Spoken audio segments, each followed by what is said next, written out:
Rain fell heavily across the old neighborhood in Enugu, beating noisily against rusty zinc roofs and muddy roads.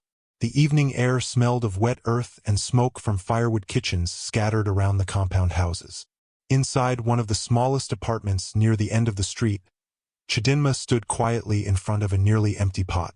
The dim kerosene lamp beside her flickered weakly, casting tired shadows across the tiny kitchen walls.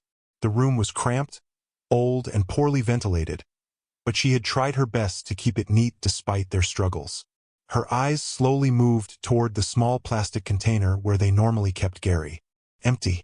She checked another bowl. Nothing. Not even a handful of rice remained. For a few seconds, she simply stood there in silence, staring at the empty kitchen as if food would suddenly appear by miracle. Then she inhaled slowly and forced herself not to cry. Oena must not know. At least not tonight. The sound of footsteps outside the door made her straighten quickly. She wiped her face and adjusted her wrapper before her husband entered the room. Oena looked exhausted. His faded shirt clung weakly to his body from the rain outside, and his shoulders sagged heavily like a man carrying invisible stones. Once upon a time, Oena had been full of confidence and laughter. He used to walk with pride, leaving for work every morning in neatly ironed clothes. But that version of him was disappearing little by little. Months of unemployment had stolen the brightness from his eyes. "Chi!" he called softly as he entered. "I'm here," she answered quickly with a smile that looked stronger than she felt. Oena dropped an old black file onto the table and sat down heavily on the wooden chair. Another failed job interview. She already knew without asking. Still, she walked closer carefully. "How did it go?" Oena laughed bitterly. "The same thing again." Her heart sank. "What did they say this time?" "They said they'll call me." The silence that followed was painful. Both of them knew what those words meant. No call would come. Chidinma moved closer and gently rubbed his shoulder. "Something better will come." Oena looked up at her face and managed a weak smile. "You always say that." "Because I believe it." He stared at her quietly for a moment before asking the question that always broke her heart. "Did you eat?" She nodded immediately. "Yes." But her voice lacked strength. Oena narrowed his eyes suspiciously. "Are you sure?" "Yes now," she said quickly. "I ate in the afternoon." He stood up slowly and walked toward the kitchen corner. Before she could stop him, he opened the pot. Empty. Another bowl. Empty. The Gary container. Completely empty. Oena froze. His chest tightened painfully. He turned slowly toward his wife. "Chidinma." She forced another smile. "It's okay. You didn't eat." "I'm not hungry." "Stop lying to me." The pain in his voice nearly shattered her composure. She looked away quietly. Oena closed his eyes for a few seconds, ashamed of himself. A whole man, unable to feed his wife. The humiliation burned inside him every single day. Sometimes he avoided old friends because he could no longer bear the pity in their eyes. Other times, he walked long distances home because he could not afford transport fare. But the hardest part of all was seeing Chidinma suffer because of him. He leaned against the wall and covered his face briefly. "I'm sorry," he whispered. The moment those words left his mouth, Chidinma's expression changed instantly. She hated hearing him apologize. Immediately, she walked toward him and held both his hands firmly. "Don't say that again. But look at our life. Our life is not over. I can't even provide food for you. You provided for me before. That was before. And this is now," she replied softly. "Marriage is not only for good times, Oena." He looked down helplessly. "If you had married another man, maybe." "Stop." Her voice became firm. "I didn't marry another man. I married you." Oena swallowed hard as emotion filled his chest. Sometimes he wondered how he got lucky enough to marry a woman like her. Many women would have left already. Some actually advised her to. Neighbors whispered constantly about their childless marriage and growing poverty.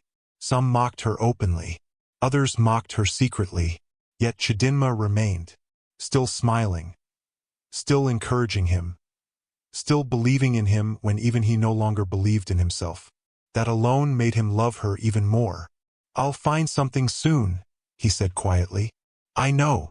You trust me that much?" "With my whole heart." Oena looked away quickly because his eyes were beginning to water. To distract himself, he removed his wet shirt and sat near the window while rain continued falling outside. The room suddenly became silent except for the sound of raindrops striking the roof. Chidinma quietly moved back to the kitchen area and poured water into 2 cups. That would be dinner tonight. Water. As she handed him the cup, Oena stared at it painfully. "You too." She nodded with a playful smile. "Today we are fasting together." Despite himself, Oena laughed softly. "You're impossible. And you love me like that." "That's true." For a brief moment, the heaviness in the room eased slightly. But later that night, after Oena fell asleep on the thin mattress, Chidinma remained awake. The room was dark except for moonlight slipping faintly through the small window. Carefully, she sat up and reached beneath the mattress. From underneath, she pulled out a tiny black nylon bag. Inside were squeezed and folded Naira notes, her secret savings. She opened it gently and began counting. 1,000 point, 2,000 point, 5,000. Not much, but to her it was survival. Every single Naira inside that bag came from hard labor. Washing neighbors' clothes, selling akara before sunrise, helping market women clean stalls, sometimes even skipping meals so she could save more. Oena knew she occasionally helped people around the neighborhood, but he had no idea how much she worked behind his back just to support their home. Chidinma stared at the money quietly. Then her eyes moved toward her sleeping husband. Even in sleep, worry remained visible on his face. His brows stayed slightly squeezed together like a man fighting invisible battles inside his dreams. Her chest tightened painfully. Before losing his job, Oena had taken care of her beautifully. He was not rich then, but he was responsible. Every payday he bought her small gifts. Sometimes roasted corn on rainy evenings. Sometimes cheap jewelry from roadside sellers. Sometimes just biscuits and soft drinks after church. But he always made sure she smiled.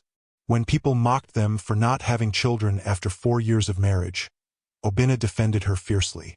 "She is my wife, not a baby-making machine," he once told a relative publicly. That day, Chidinma cried secretly from happiness.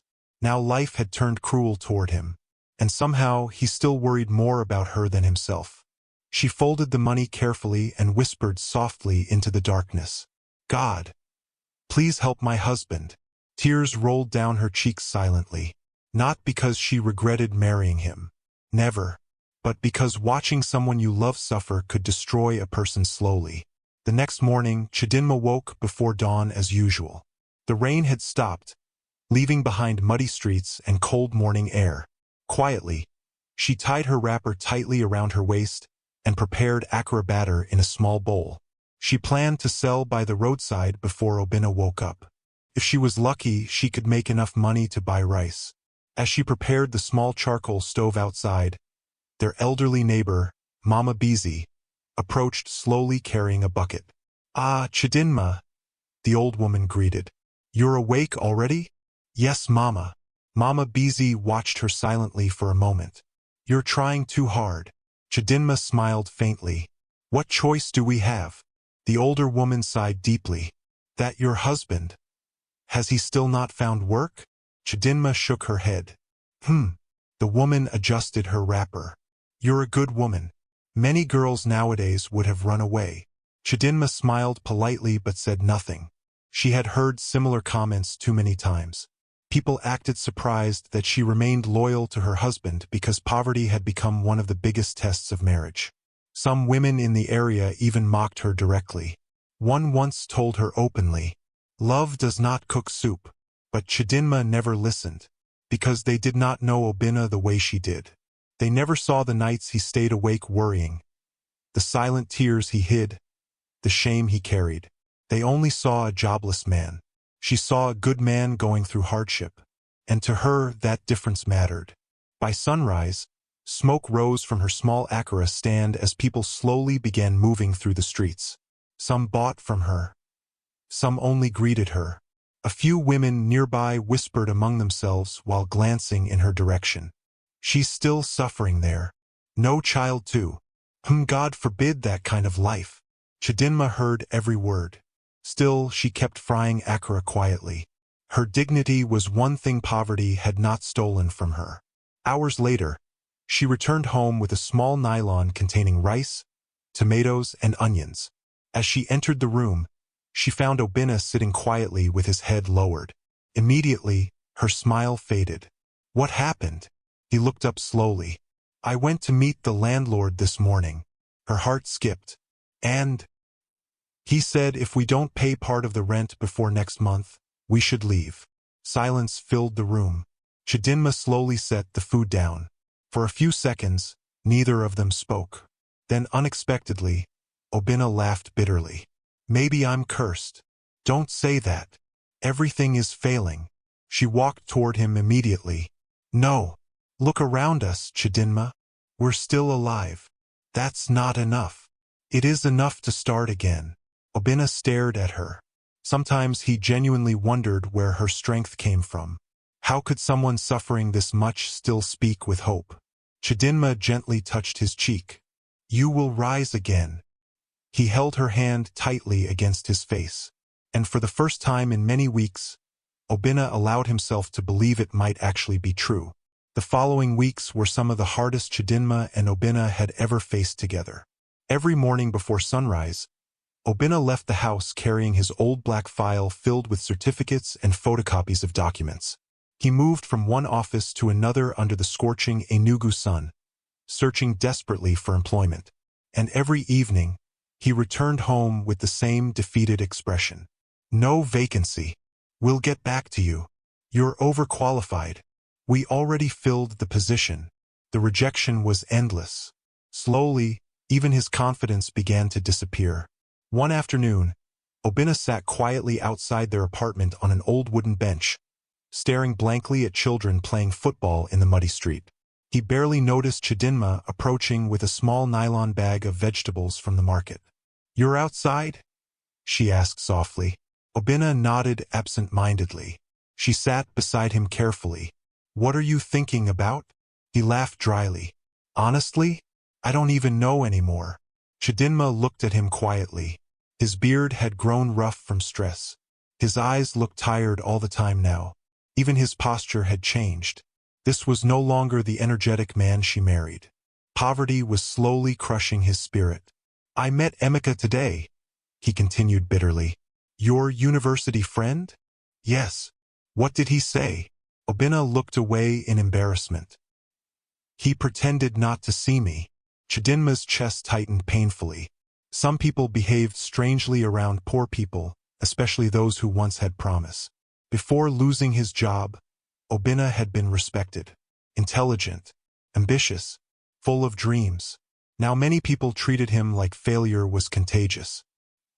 He's the one that used to borrow money from you in school, Chidinma said quietly. Oena laughed again. Life changes quickly. She gently placed her hand over his. This season will pass. He looked at her for a long moment. You still believe that? With everything inside me.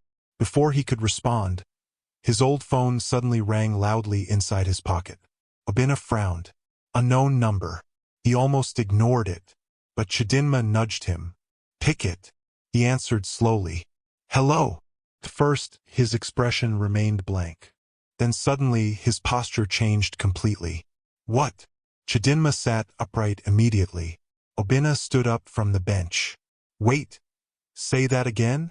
His voice trembled now. The caller continued speaking. Oena began pacing nervously. Yes. Yes. I remember him. Chidinma's heart started racing. Who was calling? After several more seconds, Oena finally ended the call slowly. Then he stood frozen, completely speechless. Oena, Chidinma asked anxiously. What happened? He turned toward her slowly like someone trapped inside a dream. That was Kelvin. The Kelvin from university? He nodded quickly. What did he say? Oena swallowed hard. He lives in America now. Chidinma's eyes widened. America? He works for an engineering company in Texas.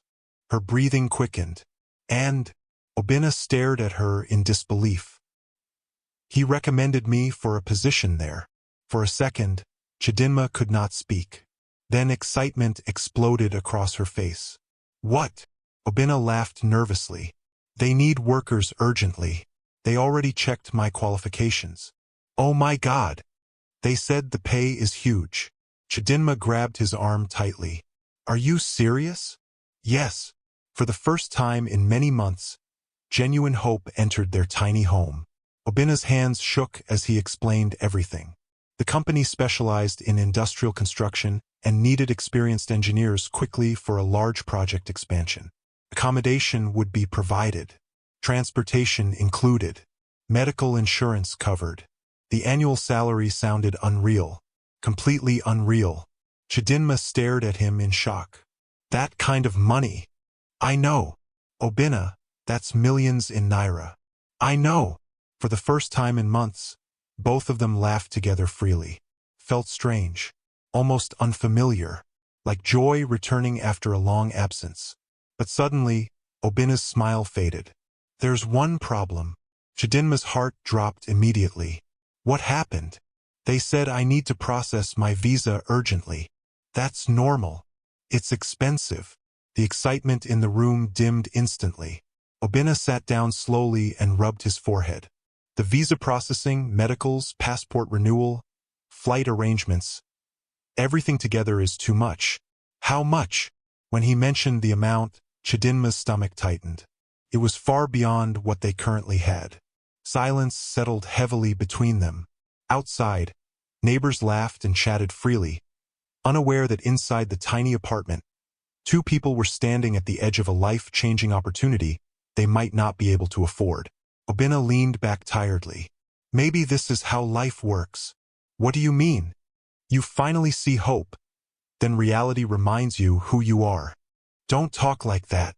I'm serious. He stood up and walked toward the small window. I don't even have transport money some days. How am I supposed to travel to America? Chidinma watched him quietly. Then slowly, she stood up and entered the bedroom corner. A few moments later, she returned holding the small black nylon bag, the same one hidden beneath their mattress. Oena frowned. What's that? She placed it carefully into his hands. Open it. Confused, he untied the knot.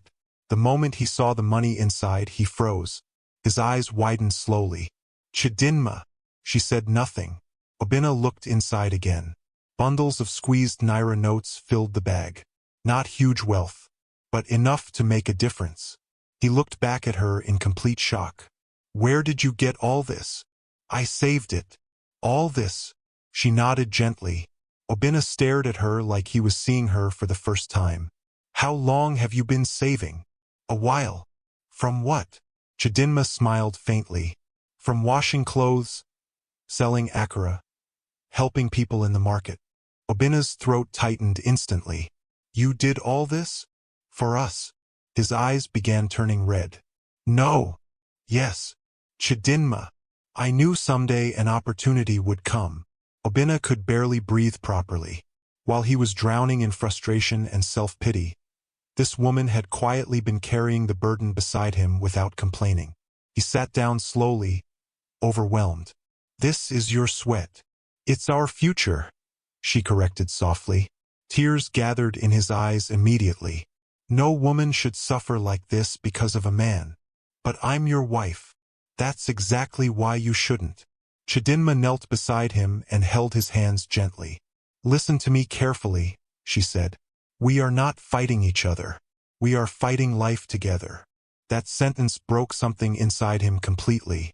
Oena covered his face and cried openly. Months of bottled pain finally escaped.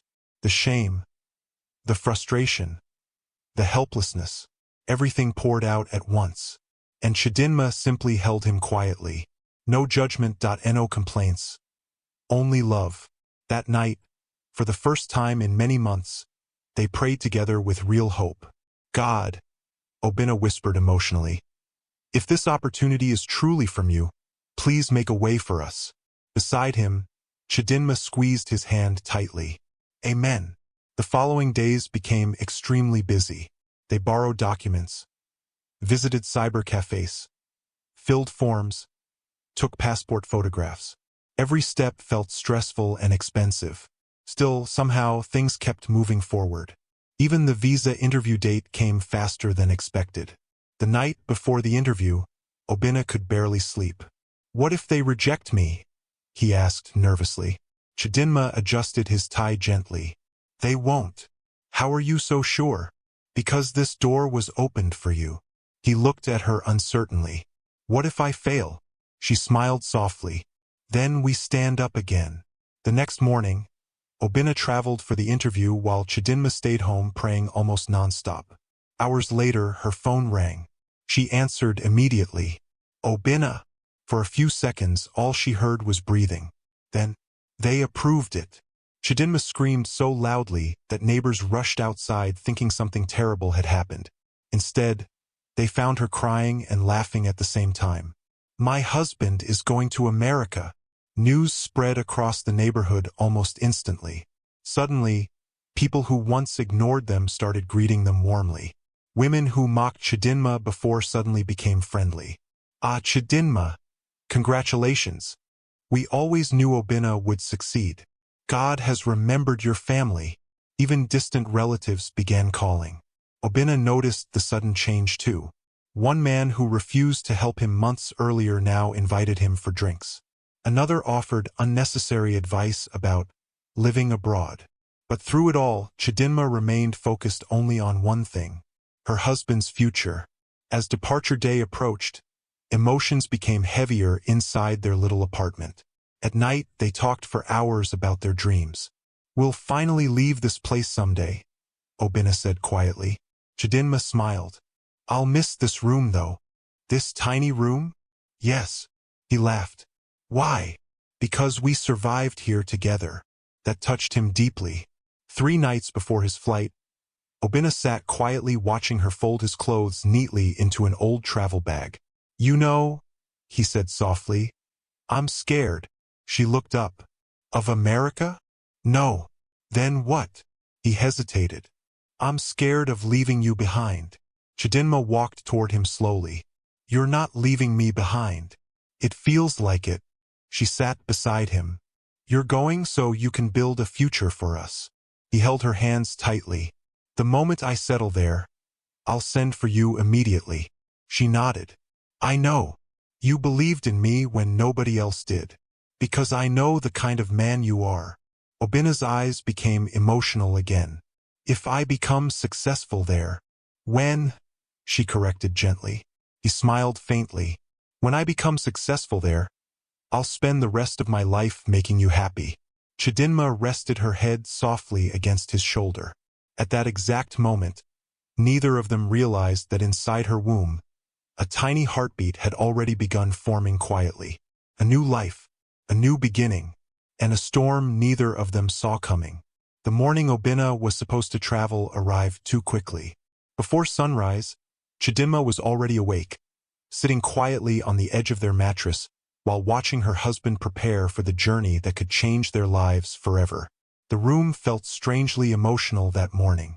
Their small apartment, which had once felt suffocating because of poverty, suddenly became precious to both of them. Every crack on the wall, every old piece of furniture, every shared memory inside that room now carried meaning. Oena zipped up his travel bag slowly while Chidinma folded the last shirt carefully and placed it inside. Neither of them wanted to talk too much, because once they did, the reality of separation would become too painful. You packed your documents? She asked softly. Oena nodded. Yes. Passport? Yes. Your certificates? He smiled faintly. Yes, madam. That made her laugh quietly. For a brief moment, things felt normal again. Then silence returned. Oena stopped what he was doing and looked at her carefully. You'll call me every day? If network allows, she replied jokingly. I'm serious. So am I. He walked toward her slowly and held her hands. Once I settle down there, I'll send for you immediately. I know. You believe me? With my whole heart. His eyes softened. Sometimes Chidinma's faith in him scared him a little because he feared disappointing her. But it also gave him strength. After leaving the apartment, they boarded a bus heading toward the airport in Lagos. The journey was long and tiring, but Chidinma barely noticed the discomfort. Her mind was filled with prayers. She stared outside the bus window silently while holding Obena's hand tightly. At some point during the trip, Oena rested his head gently against the seat and closed his eyes. "What are you thinking?" she asked quietly. He smiled weakly without opening his eyes. "I'm imagining the day I'll buy you your dream house." Chidinma chuckled softly. "I don't need a dream house. You deserve one. I just want peace." Oena opened his eyes slowly and looked at her. "You'll have both." Hours later, after arriving in Lagos, Oena made one final decision before his flight. He did not want Chidinma staying alone in Enugu while he was abroad, especially with their rent issues and financial struggles. So he decided to take her to his family house in the village temporarily until he settled properly in America. At first, Chidinma hesitated. She had never been fully comfortable around some of Obena's relatives. His mother, Mama Uche, could be difficult sometimes, and his younger sisters, Adiz and Ifeoma, often behaved strangely toward her. Still, she agreed because she did not want to stress Oena further. By evening, they arrived at the family compound. The house stood large and old-fashioned, surrounded by dusty ground and noisy chickens running around freely. Children from neighboring compounds played nearby while women sat outside discussing village gossip. The moment Mama Uche saw Oena carrying luggage, excitement spread across her face immediately. "My son!" She rushed forward dramatically and hugged him tightly. "You're finally traveling abroad." Neighbors nearby immediately gathered around curiously. "America! Ah! Oena has made it." People began congratulating him loudly. Some shook his hands repeatedly. Others praised his destiny. Suddenly, Oena was no longer the unemployed man people ignored before. Now he was the son traveling to America. Chidinma noticed the difference immediately. Mama Uche finally turned toward her with a forced smile. "Chidinma, welcome." "Thank you, Mama." "Don't worry," the older woman continued loudly so others could hear. "While Oena is away, you are safe here." Chidinma smiled politely, but something about the woman's tone felt unnatural. Still, she ignored the feeling. Inside the house, preparations quickly began for Obena's departure the next morning. Neighbors visited non-stop. Relatives came offering advice about America despite never leaving Nigeria themselves. "Don't forget us when you become rich. Bring iPhones for everybody. Marry an American woman too." Everyone laughed loudly at that last comment except Chidinma. Oena immediately pulled her closer protectively. "I already have my wife," he said firmly. That response pleased Chidinma more than she expected. Later that night, after most visitors left, Oena sat outside alone with Chidinma beneath the moonlight. The village was quieter now. Only distant sounds of insects and occasional barking dogs filled the night air. Oena held her hands tightly. "I hate leaving you. You're not abandoning me. It still feels wrong." She leaned gently against his shoulder. "Go and succeed for us." He sighed deeply. "My mother can be difficult sometimes." Chidinma smiled faintly. "I'll manage. If anybody disrespects you." "Oena." He paused. "You need peace of mind where you're going." He looked at her carefully. "You always carry everybody's burden except your own. Because you're my husband." Emotion filled his chest again. That woman loved him beyond words. The next morning came painfully fast. At the airport, Chidinma struggled to hold back tears, while Oena prepared to enter the departure terminal. He hugged her tightly for a long moment. "I'll call immediately I land." "Okay. And don't stress yourself too much." She nodded. "I love you. I love you too."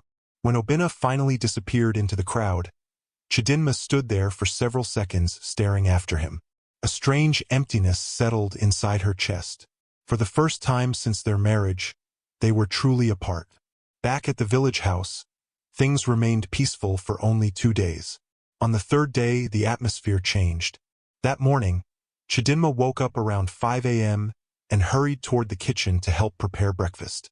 But before she could even greet anyone properly, Mama Uche frowned at her. "So you're just waking up?" Chidinma blinked in confusion. "Mama, it's still early," the older woman hissed loudly. "In this house, women wake before dawn." "I'm sorry. You young girls of nowadays are too lazy." Chidinma quietly apologized again, even though she had actually woken early. She ignored the insult and continued helping in the kitchen. But throughout that day, more strange comments followed. Adiz mocked the way she swept the compound.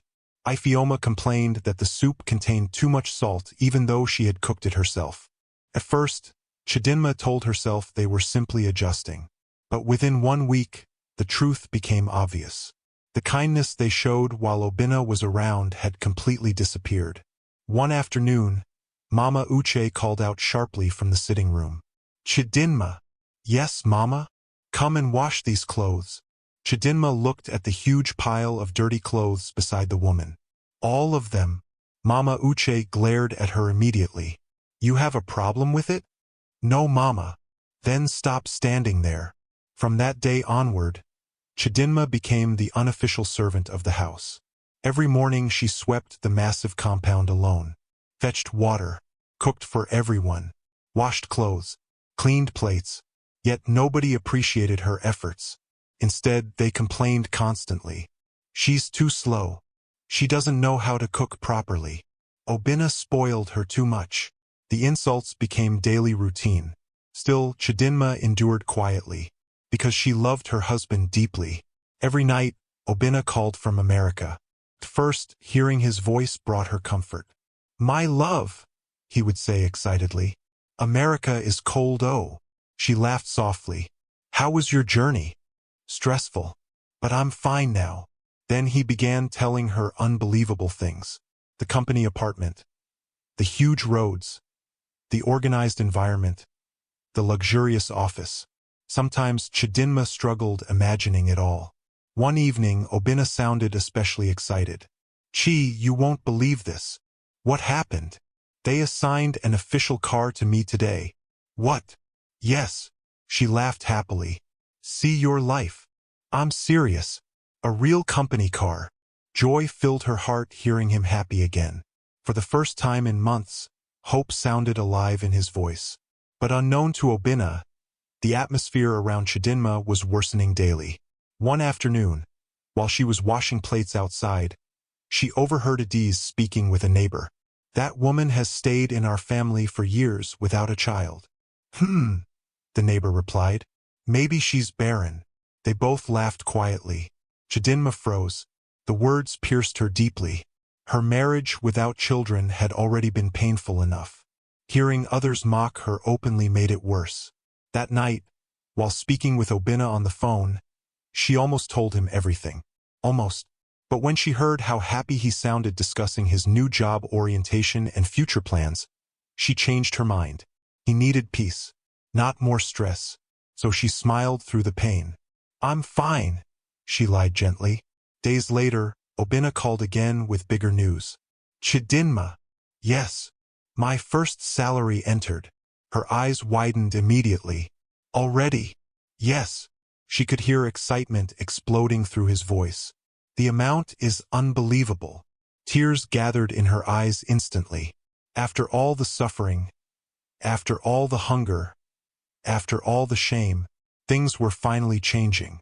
"I'm sending money home immediately," he continued proudly. "You people should buy foodstuffs and anything needed." Chidinma smiled happily. "Thank you." But she never received a single naira. The money entered Mama Uche's account instead. And from that very moment, greed quietly entered the family. That evening, Chidinma noticed something strange. Mama Uche returned from the bank smiling unusually hard. Adiz and Ifeoma also looked excited. Meanwhile, no food was bought for the house. Nothing changed for Chidinma. The next morning, she finally asked carefully, "Mama, Oena said he sent money?" Mama Uche's expression changed instantly. "So? I thought maybe." "You thought maybe what?" Chidinma lowered her eyes quickly. "Nothing. The older woman hissed loudly. Do you think money grows on trees? That was the beginning. The beginning of betrayal. The beginning of cruelty. The beginning of the suffering that would soon destroy Chidinma's life completely. 3 months after Oena traveled to America, Chidinma's body began changing in ways she could no longer ignore. At first, she thought it was simply stress. Her appetite had reduced drastically because of constant tension inside the house. She felt tired almost every day from endless chores, and sometimes dizziness came suddenly while she worked under the hot afternoon sun. But slowly, other signs appeared. Her monthly cycle stopped. Certain smells made her nauseous, and every morning, she woke up feeling strangely weak. Still, she kept quiet. Part of her was afraid to hope. For years, people had mocked her childlessness openly. Relatives whispered behind her back during weddings and family gatherings. Some women even advised Oena privately to marry another wife before it becomes too late. Each comment wounded her deeply, though she rarely showed it. There were nights she cried silently while Oena slept beside her, praying desperately for a child. But through it all, Oena never blamed her. Not once. Whenever she apologized tearfully, he would wipe her face gently and say, "You are enough for me." Those words had carried her through many painful moments. Now, sitting alone beside the outdoor kitchen one evening, Chidinma carefully placed her hand on her stomach. Could it really be possible? A tiny smile slowly appeared on her lips. Then footsteps interrupted her thoughts. "What are you doing there like a statue?" It was Adiz. Chidinma quickly stood up. "Nothing." Adiz rolled her eyes dramatically.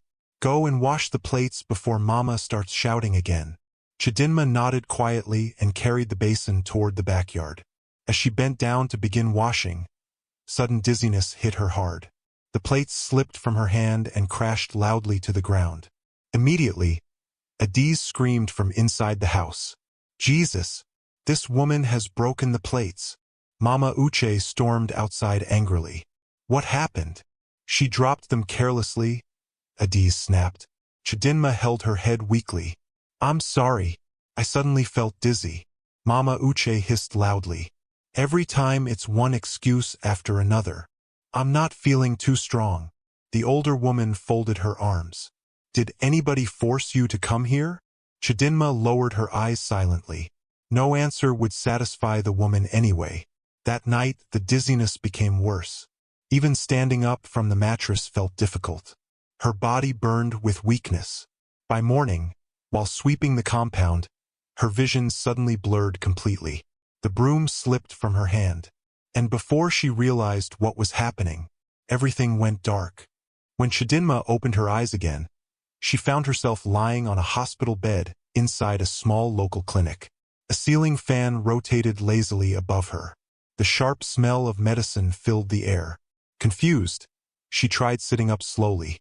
"Easy," a nurse said gently beside her. "What happened?" "You fainted outside." Chidinma blinked weakly. Then she noticed an elderly woman sitting nearby. It was their neighbor, Mama Nkechi. "You scared everybody," the woman said kindly. "I saw you collapse and brought you here." Tears immediately filled Chidinma's eyes. Nobody from Obena's family came. Not even one person. The nurse smiled warmly while checking some papers.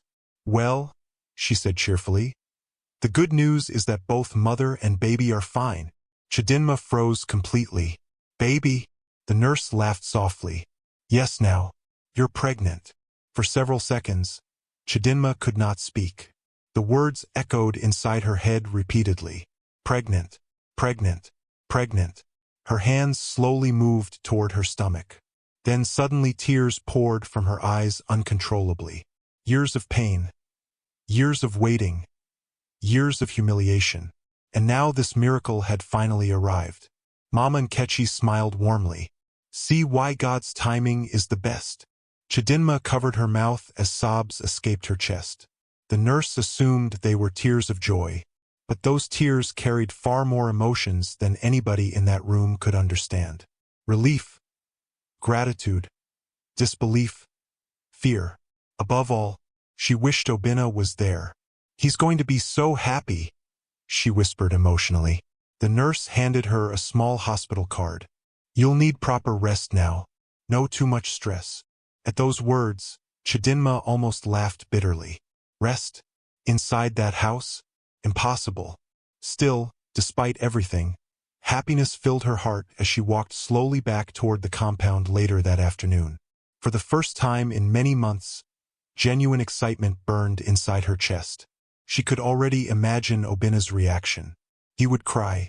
She knew he would. He loved children deeply, though he rarely admitted how much their childlessness affected him too. As she entered the compound, Adiz looked up from where she was peeling yam. So you're finally back. Chidinma smiled faintly. I went to the clinic. Mama Uche emerged from inside immediately. Clinic? For what? Chidinma hesitated shyly. Then softly, she said, I'm pregnant. Silence. Complete silence. For a second, she expected surprise. Maybe joy. Maybe congratulations. Instead, Mama Uche's face darkened instantly. What did you say? I'm pregnant. Adiz burst into laughter immediately. What kind of joke is this? It's true, Chidinma replied quietly. Mama Uche stepped closer slowly. Who is responsible? Chidinma blinked in shock. Mama, you heard me. The older woman's voice became cold and sharp. My son traveled months ago. Yes, but before he traveled. Shut up. The shout startled her badly. You think we are fools? Tears gathered instantly in Chidinma's eyes. Mama, I would never cheat on Oena. Adiz scoffed loudly. Then explain the pregnancy. The baby is his. Liar. Chidinma felt her chest tighten painfully. I swear. Don't swear in this house.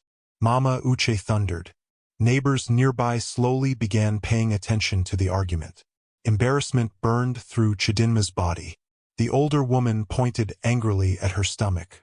You shameless girl. My son travels abroad and suddenly you become pregnant.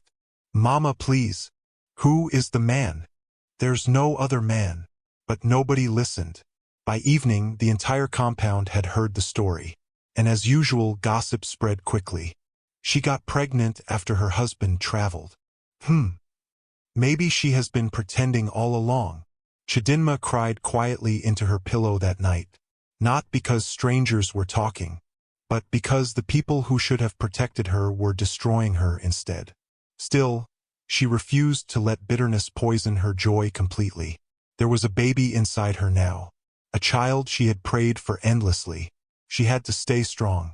The next day, she waited anxiously for Oena's usual phone call. Finally, the phone rang. Her heart jumped immediately. But before she could reach it, Mama Uche answered first. Yes, my son. Chidinma moved closer excitedly. She wanted to tell him herself.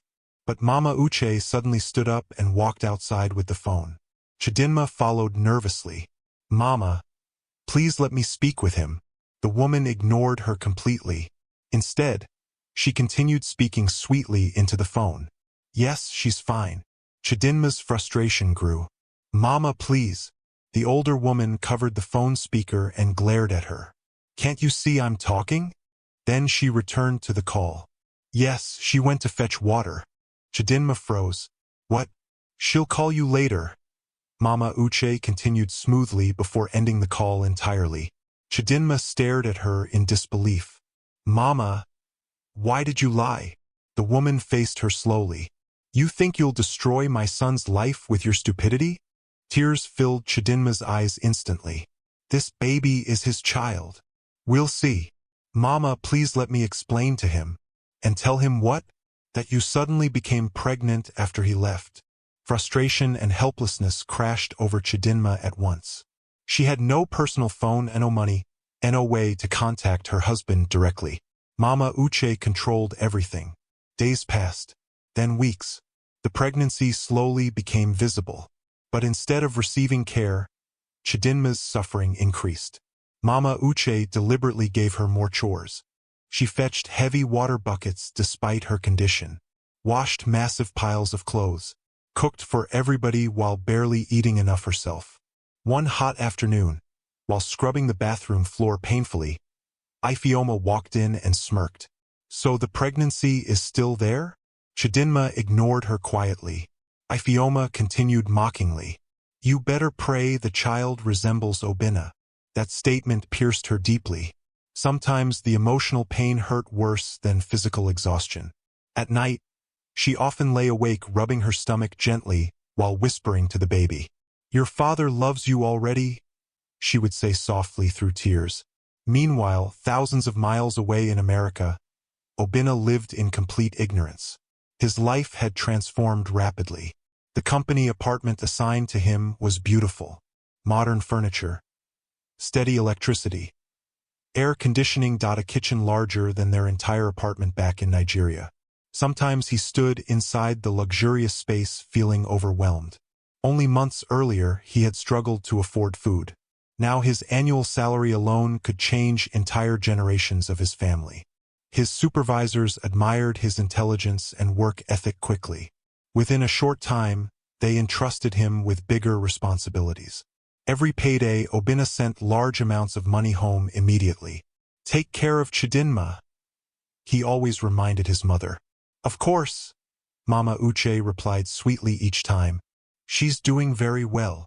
Sometimes he requested to speak with his wife directly. But there was always an excuse. She's sleeping. She went to church. She's in the market. At first, Oena believed everything. After all, why would his own mother lie?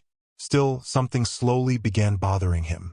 Chidinma herself never sounded the same anymore during the few moments he occasionally managed to speak with her. Her voice sounded tired, weak, almost afraid. One evening during a brief call, he frowned slightly.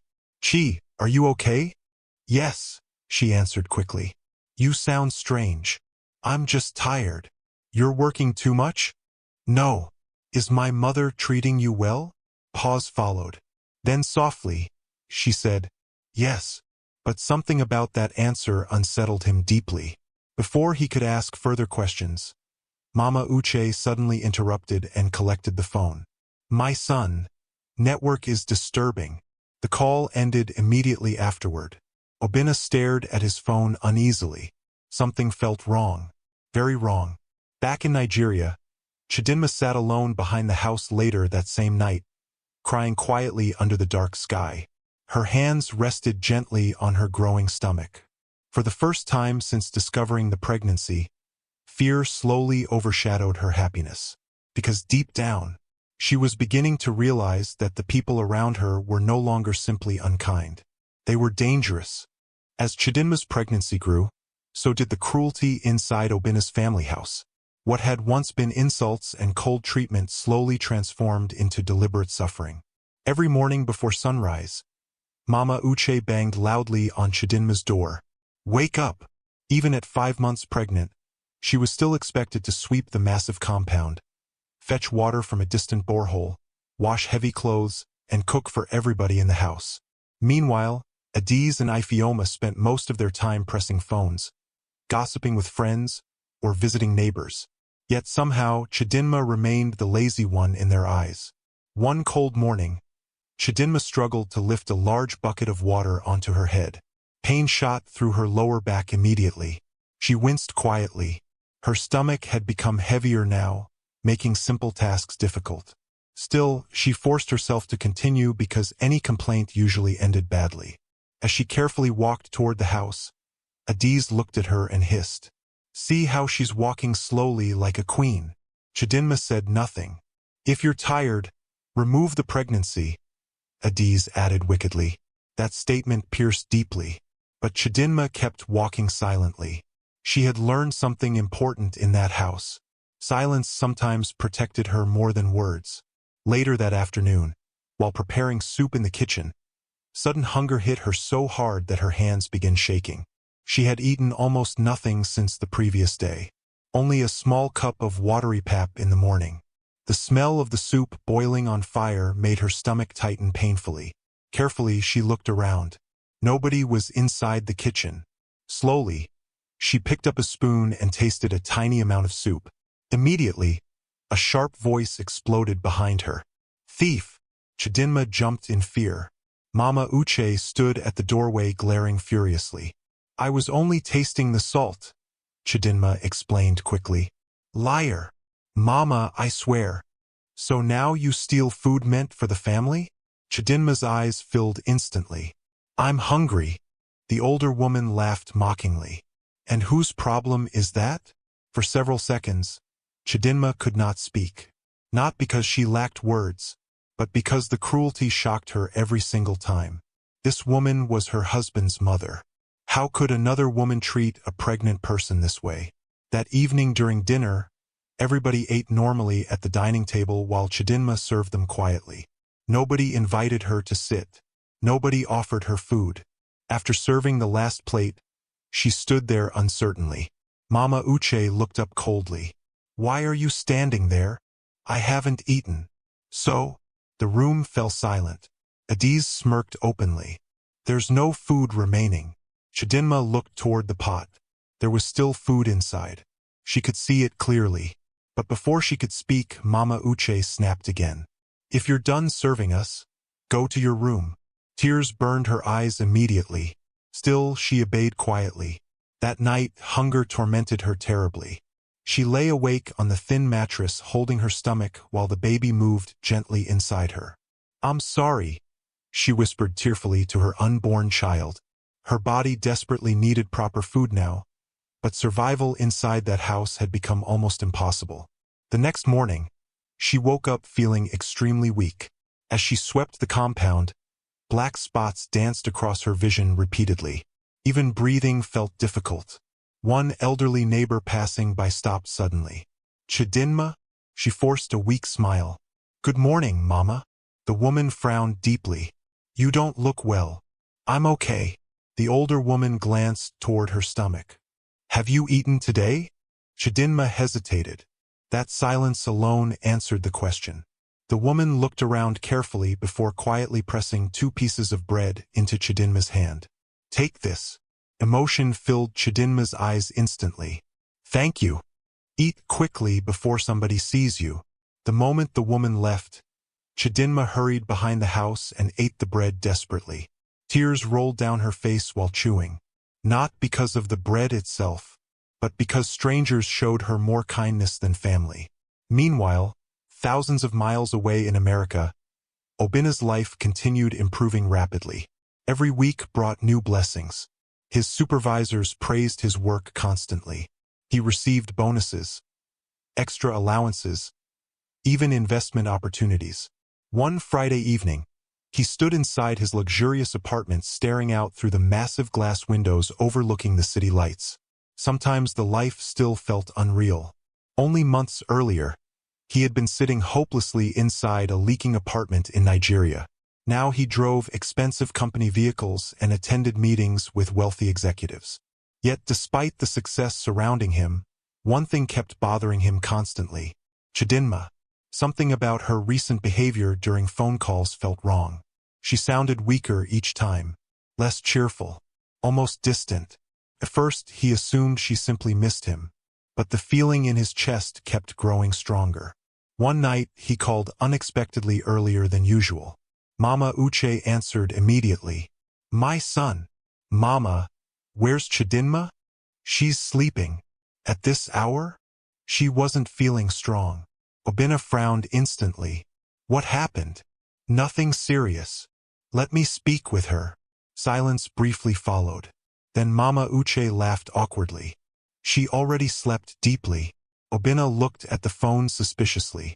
For the first time, doubt entered his mind. Still, he pushed it aside. Why would his mother lie? Back in Nigeria, Chidinma sat quietly outside under the dark sky while rubbing her stomach gently. She had not spoken properly with Oena in almost 2 weeks. Every single attempt failed. Sometimes Mama Uche refused to call her when Oena phoned. Other times she ended conversations quickly before Chidinma could say much. The isolation was becoming unbearable. One evening, while washing clothes painfully beside the well, Ifeoma walked over holding a bottle of malt drink. She opened it slowly and drank in front of Chidinma deliberately. The cold drink glistened temptingly under the afternoon sun. Chidinma swallowed hard unconsciously. She was thirsty, very thirsty. Ifeoma noticed immediately and smirked. Do you want some? Chidinma looked away quietly. No. Good. Because I wasn't planning to give you. She walked away laughing. Chidinma closed her eyes tightly. The humiliation was endless. A few days later, Oena sent another large amount of money home. This time, he specifically instructed his mother. Please buy fruits and healthy food for Chidinma. She needs to stay strong. Mama Uche smiled sweetly over the phone. Don't worry. We are taking care of her very well. That same evening, several cartons of expensive groceries arrived at the compound. Rice, chicken, drinks, snacks, imported food items. The family celebrated excitedly, but none of it reached Chidinma. Mama Uche locked most of the groceries inside her bedroom. That night during dinner, delicious smells filled the entire house. Fried chicken, jollof rice, fresh fish stew. Chidinma's stomach cramped painfully from hunger. The baby kicked repeatedly inside her womb as if reacting to the smell too. She sat quietly in one corner while the others ate happily. Laughter filled the room. Oena is really making money now.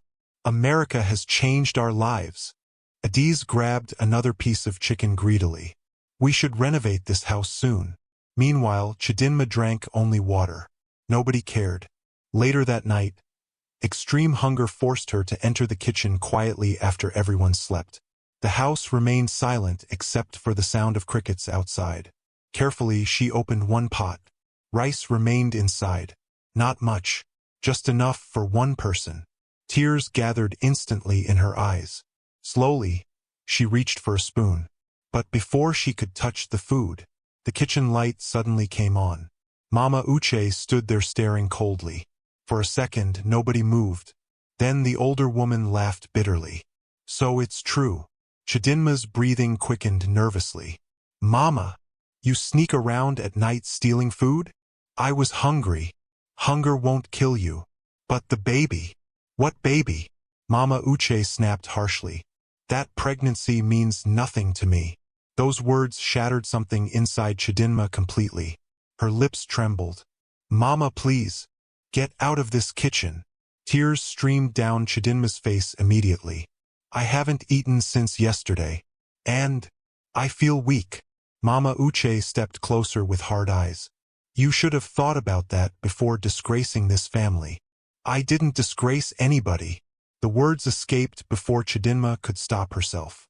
Silence filled the kitchen instantly. Mama Uche's expression darkened dangerously. What did you say? Chidinma realized her mistake immediately. I'm sorry. But the older woman slapped her hard across the face. The force nearly knocked her down. You dare raise your voice at me? Chidinma held her cheek in shock. Tears blurred her vision instantly. I'm sorry. Get out. Terrified, Chidinma stumbled back toward her room while crying quietly. Once inside, she locked the door and collapsed onto the mattress. For several minutes, she simply sobbed into her pillow.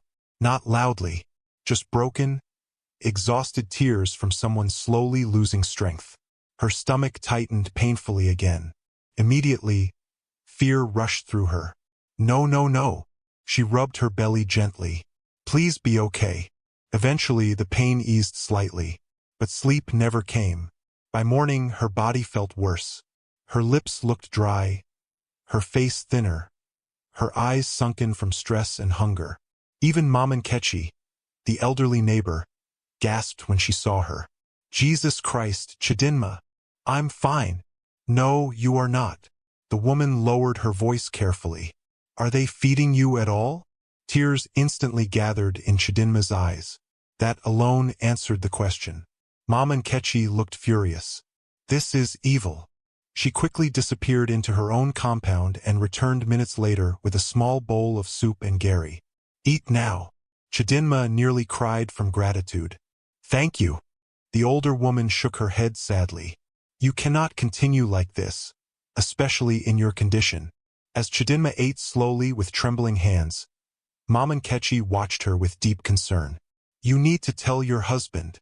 At those words, fresh tears rolled down Chidinma's cheeks. I can't reach him properly. What do you mean? His mother controls everything. The older woman's expression darkened immediately. Even she now understood something dangerous was happening inside that house. Meanwhile, across the ocean, Oena sat inside his office staring distractedly at his laptop screen. His coworkers laughed nearby during lunch break, but his mind remained elsewhere. Something was wrong. He could feel it strongly now. He picked up his phone again and dialed home. This time, Chidinma answered before anybody else could collect the phone. Oena! Relief flooded both of them instantly. My God! He breathed. Finally! Tears immediately gathered in Chidinma's eyes, hearing his voice clearly after so long. How are you? He asked quickly. Before she could answer properly, Mama Uche suddenly appeared beside her. Give me the phone. Chidinma tightened her grip desperately. Mama, please. Give me that phone.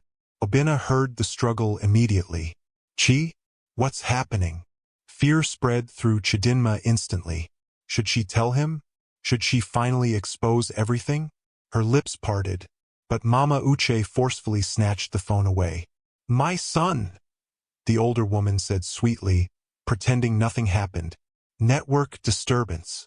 Oena stood up immediately inside his office. Mama, why was Chidinma crying? She's emotional because of pregnancy hormones. Pregnancy. The word shocked him completely. What? Yes, now, Mama Uche replied casually. Didn't she tell you? For several seconds, Oena forgot how to breathe. Pregnant? Chidinma was pregnant? Emotion exploded inside his chest instantly. Joy, shock, disbelief. I'm going to be a father?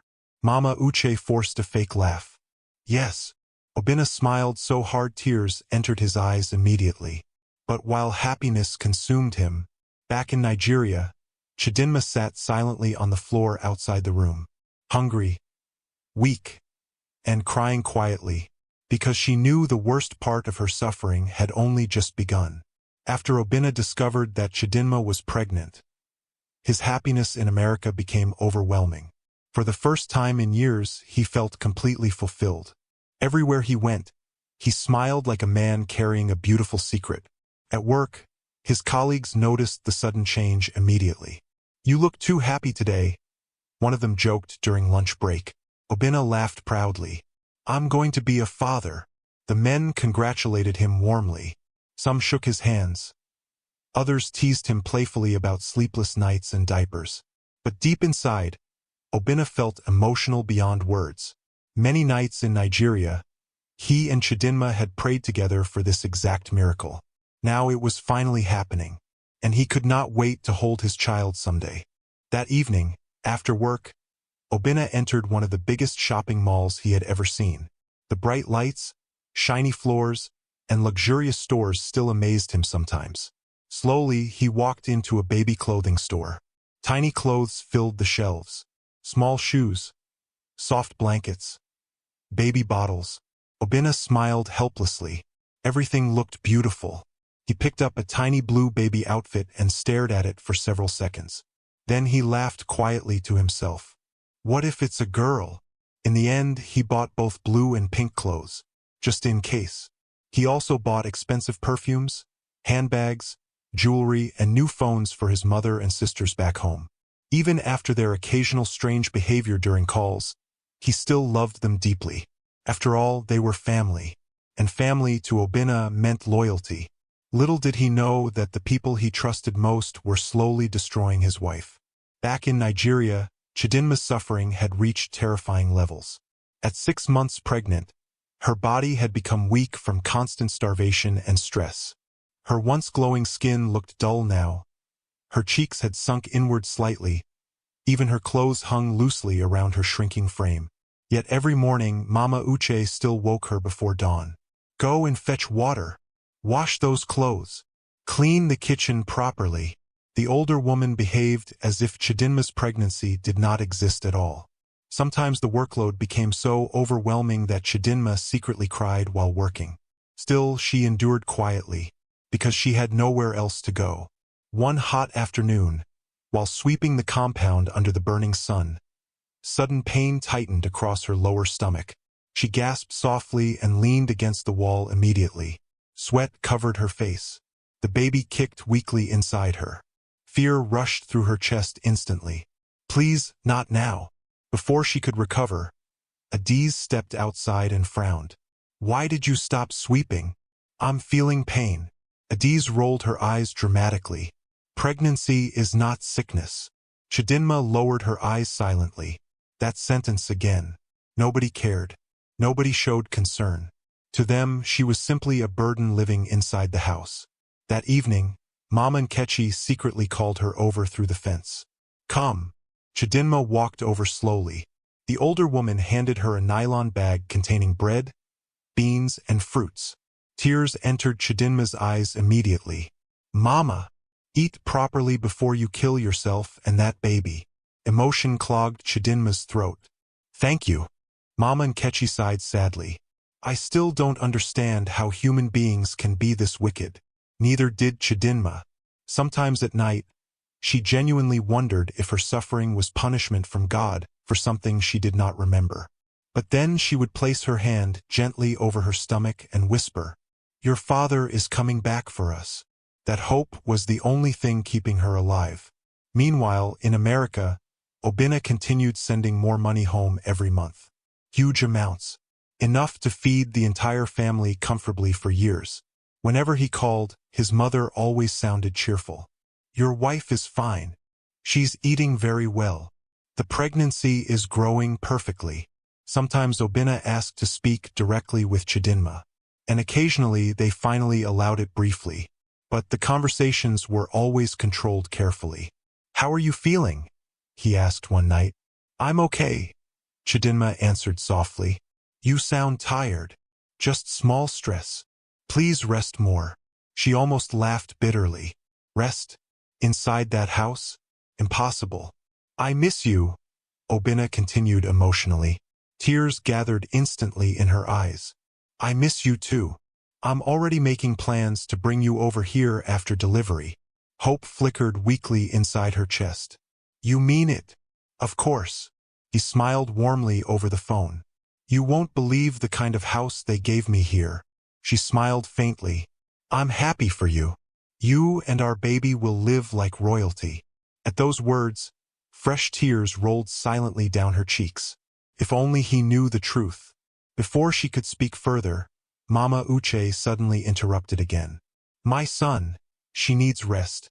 The phone disconnected shortly afterward. Chidinma stared at the dark screen helplessly. Every opportunity to tell him the truth vanished before she could gather courage. And now, things inside the house were becoming more dangerous daily. One evening, Mama Uche gathered Adiz and Ifioma privately inside her bedroom. The door remained slightly open. Unknowingly, Chidinma overheard part of the conversation while passing nearby with laundry. That girl is becoming a problem, Mama Uche whispered. What do we do? Adiz asked. If Oena comes back and sees her suffering, everything will scatter. Fear tightened inside Chidinma immediately. She stood frozen quietly near the wall. Mama Uche continued speaking bitterly. My son sends money every month because of that woman and her pregnancy. So what now? Ifioma asked. The older woman's voice hardened dangerously. She must leave this house before Oena returns. Chidinma's breathing stopped completely. Leave? Where would she go? She moved away quickly before they noticed her listening. That night, sleep refused to come. Fear kept racing through her mind endlessly. Would they really throw her out? No, surely not. Not while she was pregnant. Even Mama Uche could not be that heartless. At least that was what Chidinma desperately wanted to believe. 2 days later, disaster finally came. That afternoon, Chidinma finished washing clothes and entered the kitchen quietly to prepare dinner. The smell of stew filled the room. For once, there was meat inside the pot because Oena had recently sent another large amount of money. As she stirred the soup gently, hunger twisted painfully inside her stomach again. She had eaten only gari soaked in water that morning. Nothing else. The aroma became unbearable. Carefully, she picked one tiny piece of meat from the pot and quickly swallowed it. At that exact moment, Adiz entered the kitchen. Her eyes widened dramatically. Mama! Chidinma froze immediately. "Mama, come and see your daughter-in-law." Footsteps rushed toward the kitchen instantly. Mama Uche stormed inside angrily. "What happened?" "She's stealing meat from the pot." Chidinma panicked immediately. "No, Mama. I only took one piece." "One piece?" Adiz shouted. "Thief! I was hungry." Mama Uche stared at her with pure disgust. "So now you steal food in my house?" Tears entered Chidinma's eyes immediately. "I cook every day without eating properly." "Shut up." The older woman slapped the spoon from her hand violently. "You useless girl." "Mama, please." Before Chidinma could finish speaking, Ifeoma joined the shouting too. "She has always been a thief. Since Oena traveled, she has shown her true colors." The noise quickly attracted neighbors outside. Humiliation burned through Chidinma's body. "I didn't steal anything." "You're arguing?" Mama Uche yelled furiously. Then suddenly, the older woman pointed toward the door. "Pack your things and leave my house." The world seemed to stop. Chidinma blinked slowly. "Mama, you heard me." Fear crashed into her chest immediately. "Please, where will I go? That is not my problem. I'm pregnant." "And whose pregnancy is that?" The cruel words struck like knives. Tears poured down Chidinma's face instantly. "Mama, please don't do this." But Mama Uche had already made up her mind. Within minutes, Adiz and Ifeoma entered Chidinma's room aggressively. They threw her clothes into an old nylon bag carelessly. "Mama, please." Chidinma cried desperately while following them. "Please don't send me away." Nobody listened. Not one person. Even some neighbors watched silently without interfering. Fear and shame swallowed her completely. Her entire life now fit inside one small bag. At 7 months pregnant, homeless, weak, and unwanted. Finally, Mama Uche dragged the bag outside and threw it onto the muddy ground. "Leave before I disgrace you further." Rain clouds gathered heavily above the village already. "Mama, please." But the gate slammed shut directly in her face. Chidinma stood there frozen. Rain began falling slowly, then harder. Within minutes, her clothes became soaked completely. Still, nobody opened the gate again, not even after hearing her crying outside. Eventually, the rain became violent. Thunder roared loudly across the darkening sky. Chidinma picked up her small nylon bag with trembling hands and began walking slowly down the road. No destination, no plan, only pain. Villagers stared at her curiously as she passed. Some whispered, some pitied her silently, others ignored her completely. The muddy road became slippery beneath her weak feet. Her stomach tightened painfully again. She stopped walking briefly and held her belly carefully. "Please stay strong," she whispered tearfully to the baby. Night fell gradually. Cold wind blew across the empty roadside. Finally, exhausted and shivering, Chidinma found a small abandoned shop near the market area. The broken wooden structure offered slight protection from the rain. Slowly, she sat on the cold floor and hugged herself tightly. Water dripped from her clothes continuously. Hunger burned inside her stomach. Fear crushed her chest. Loneliness surrounded her completely. For the first time since Oena traveled, hopelessness truly entered her heart. What if something happened to her before he returned? What if she lost the baby? What if nobody ever told him the truth? Fresh tears rolled down her cheeks silently. Then suddenly, the baby kicked strongly inside her stomach. Chidinma froze. Slowly, she placed her hand over her belly. Another kick followed. Despite everything, the baby was still fighting. A weak smile appeared through her tears. "You're strong like your father," she whispered softly. Far away in America at that exact moment, Oena stood inside his beautiful apartment assembling a baby crib he had just purchased online. Excitement filled his face completely. He smiled proudly while imagining his wife and unborn child beside him soon, completely unaware that his pregnant wife was homeless and sleeping alone on a cold floor under the rain. The first night Chidinma slept inside the abandoned roadside shop felt like a nightmare she could not wake up from. Cold wind blew through the broken wooden boards while mosquitoes buzzed endlessly around her. Her wrapper was still damp from the heavy rain earlier, and the cement floor beneath her body felt painfully hard. She curled up quietly in one corner, hugging her stomach protectively. Every few minutes, fear forced her awake again. Stray dogs barked nearby. Drunk men laughed loudly in the distance.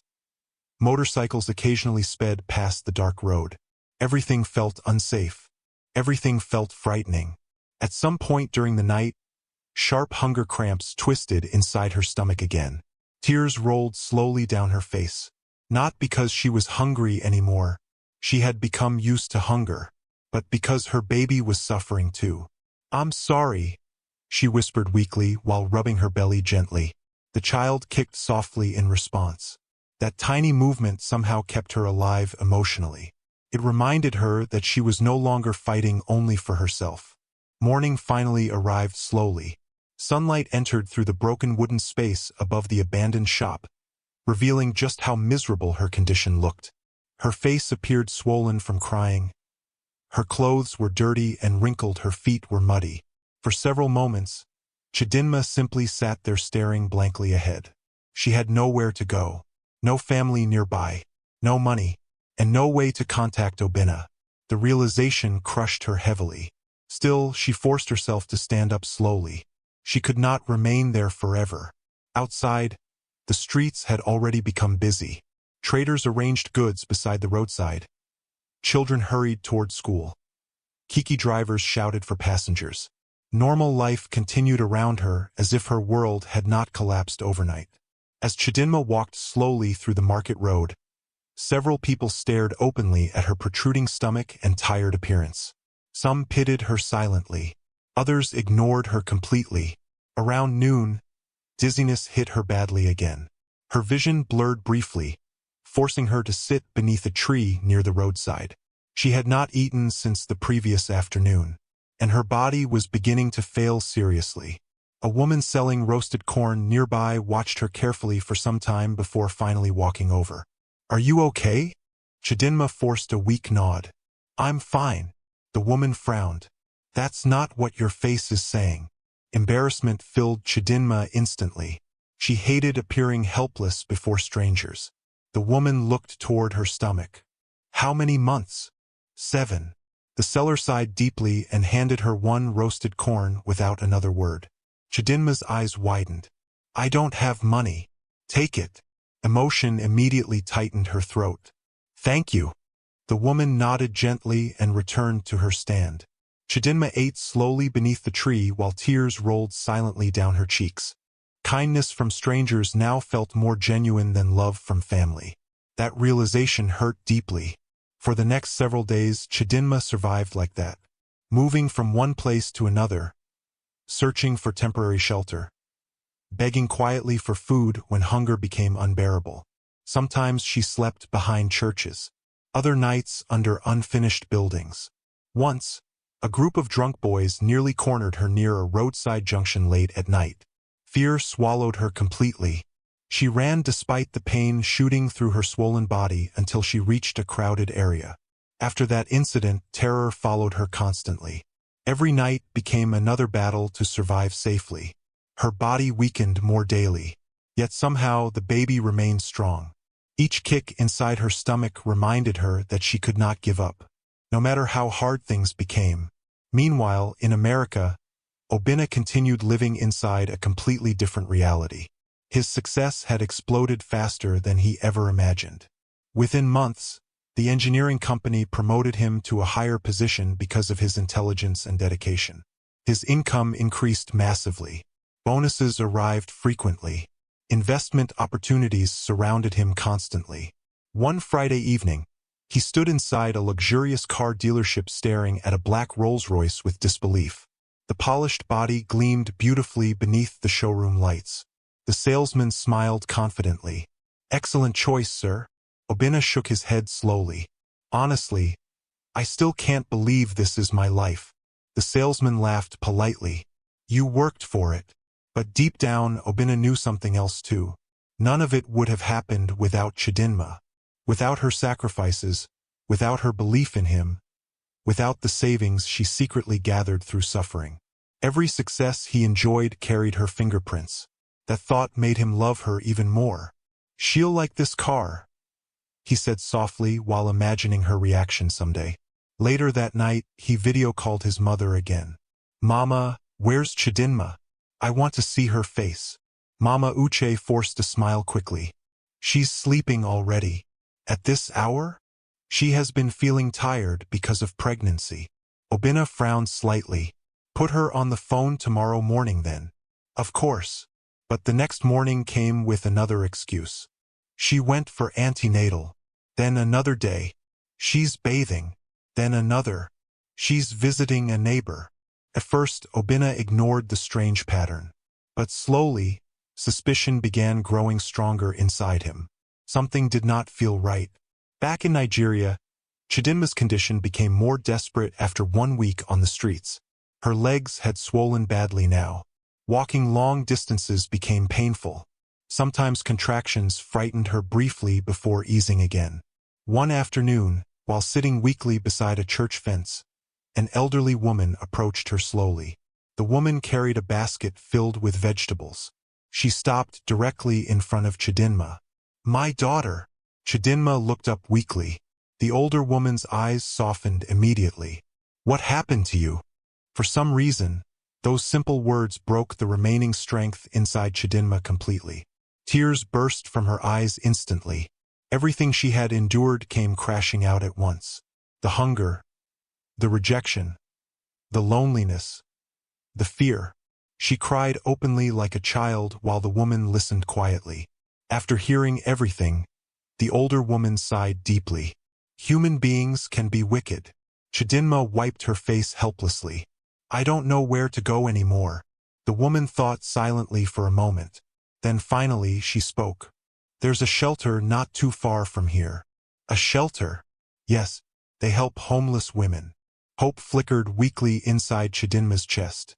"Will they accept me?" "They should." The woman helped her stand carefully. "Come, I'll show you." The shelter stood inside an old but clean building near the edge of town. A faded signboard outside read, "Home of Hope Women's Shelter." Chidinma stared at the building nervously while holding her small nylon bag tightly. What if they rejected her too? The elderly woman beside her knocked gently on the gate. Moments later, a middle-aged woman opened it. "Yes," the older woman explained quickly. The shelter worker's face softened immediately as she looked at Chidinma. "Oh dear." For the first time in many weeks, somebody looked at her with genuine compassion instead of judgment. "You can come inside." The moment Chidinma stepped into the shelter compound, relief nearly overwhelmed her. The environment was simple but peaceful. Women sat quietly under trees. Some folded clothes. Others played with children nearby. For the first time since being thrown out, she felt slightly safe. A staff member named Esther led her into a small office. "What's your name?" "Chidinma." "Do you have any relatives we can contact?" Tears entered her eyes again. "No. Your husband." "He's in America."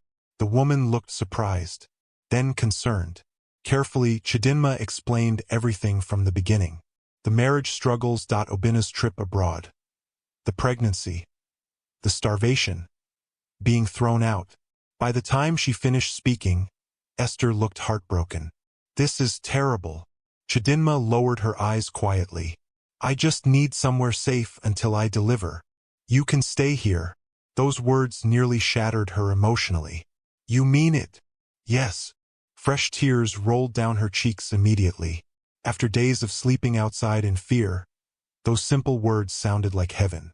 That evening, they gave her a small bed inside a shared room. Nothing luxurious, just a mattress, a pillow, and a clean blanket. But to Chidinma, it felt like peace. Real peace.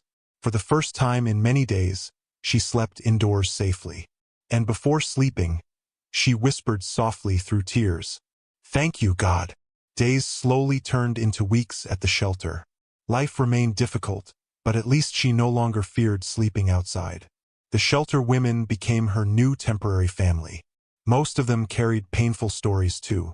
Some escaped abusive marriages. Some were abandoned. Some lost everything through tragedy. Listening to them made Chidinma realize suffering existed everywhere. One woman became especially close to her. An elderly widow everybody called Mama Grace. Mama Grace loved sitting outside during evenings while telling stories. One night, while they sat together beneath the fading sunset, the older woman looked at Chidinma carefully. "You still love your husband?" Chidinma smiled weakly. "With all my heart. Even after everything?" "He doesn't know." Mama Grace nodded slowly. "That's the painful part." Silence settled briefly. Then the old woman sighed. "Sometimes family members destroy good marriages out of greed." Chidinma lowered her eyes sadly. "I just want him to know the truth someday." "He will." "You think so?" Mama Grace smiled gently. "Truth has a way of surviving." Those words stayed in Chidinma's mind long afterward. Meanwhile, across the ocean, Oena stood inside the beautifully decorated nursery room he had prepared for his unborn child. Tiny toys lined the shelves. Soft lights glowed warmly across the walls. Baby clothes filled the closet already. He smiled proudly while imagining Chidinma there. But then something strange happened. His smile slowly faded. A sudden uneasy feeling entered his chest again. Strong this time. Very strong. He picked up his phone immediately and dialed home once more. The line rang and rang. Finally, Mama Uche answered. "My son." Obena's voice hardened slightly. "I want to speak to Chidinma now." For the first time since traveling abroad. His mother sounded nervous. 9 months after leaving Nigeria, Oena finally returned home. The moment the airplane touched the runway in Lagos, emotion filled his chest so strongly that he had to close his eyes briefly. He was coming back successful. Not as the unemployed man who left with one old travel bag and borrowed hope, but as a wealthy man with a future bigger than he had ever imagined. Everything about his life had changed. The engineering company in America had transformed him completely. He now owned luxury cars, investments, savings large enough to build mansions. But none of those things mattered more than one thought repeating endlessly inside his mind. "I'm going to see Chidinma again." For weeks, he had counted down the days excitedly. He imagined her smile constantly, her laughter, the way she rested her head against his shoulder. And most importantly, he was finally going to see his child. Even thinking about it made him emotional. Inside his luggage were expensive gifts carefully chosen for everyone. Designer bags, perfumes, phones, jewelry. For Chidinma, he bought something even more special. A beautiful diamond necklace he spent hours choosing personally. He imagined placing it around her neck while telling her, "You suffered with me. Now it's your turn to enjoy." That thought alone made him smile throughout the journey. Outside the airport, several black luxury SUVs waited for him. The company had arranged transportation because of his growing business status. As Oena stepped outside wearing an expensive fitted suit, people around the airport stared openly. Confidence surrounded him naturally now. The same man who once trekked under the sun searching desperately for work had returned transformed. But despite the wealth and polished appearance, his heart remained the same. The first thing he wanted was his wife. During the drive toward the village, he kept checking his phone repeatedly. Still no message from Chidinma. That strange feeling returned again. The same uneasiness that had bothered him for months. He tried calling her directly once more. Switched off. Oena frowned deeply. Why was her number always unreachable now?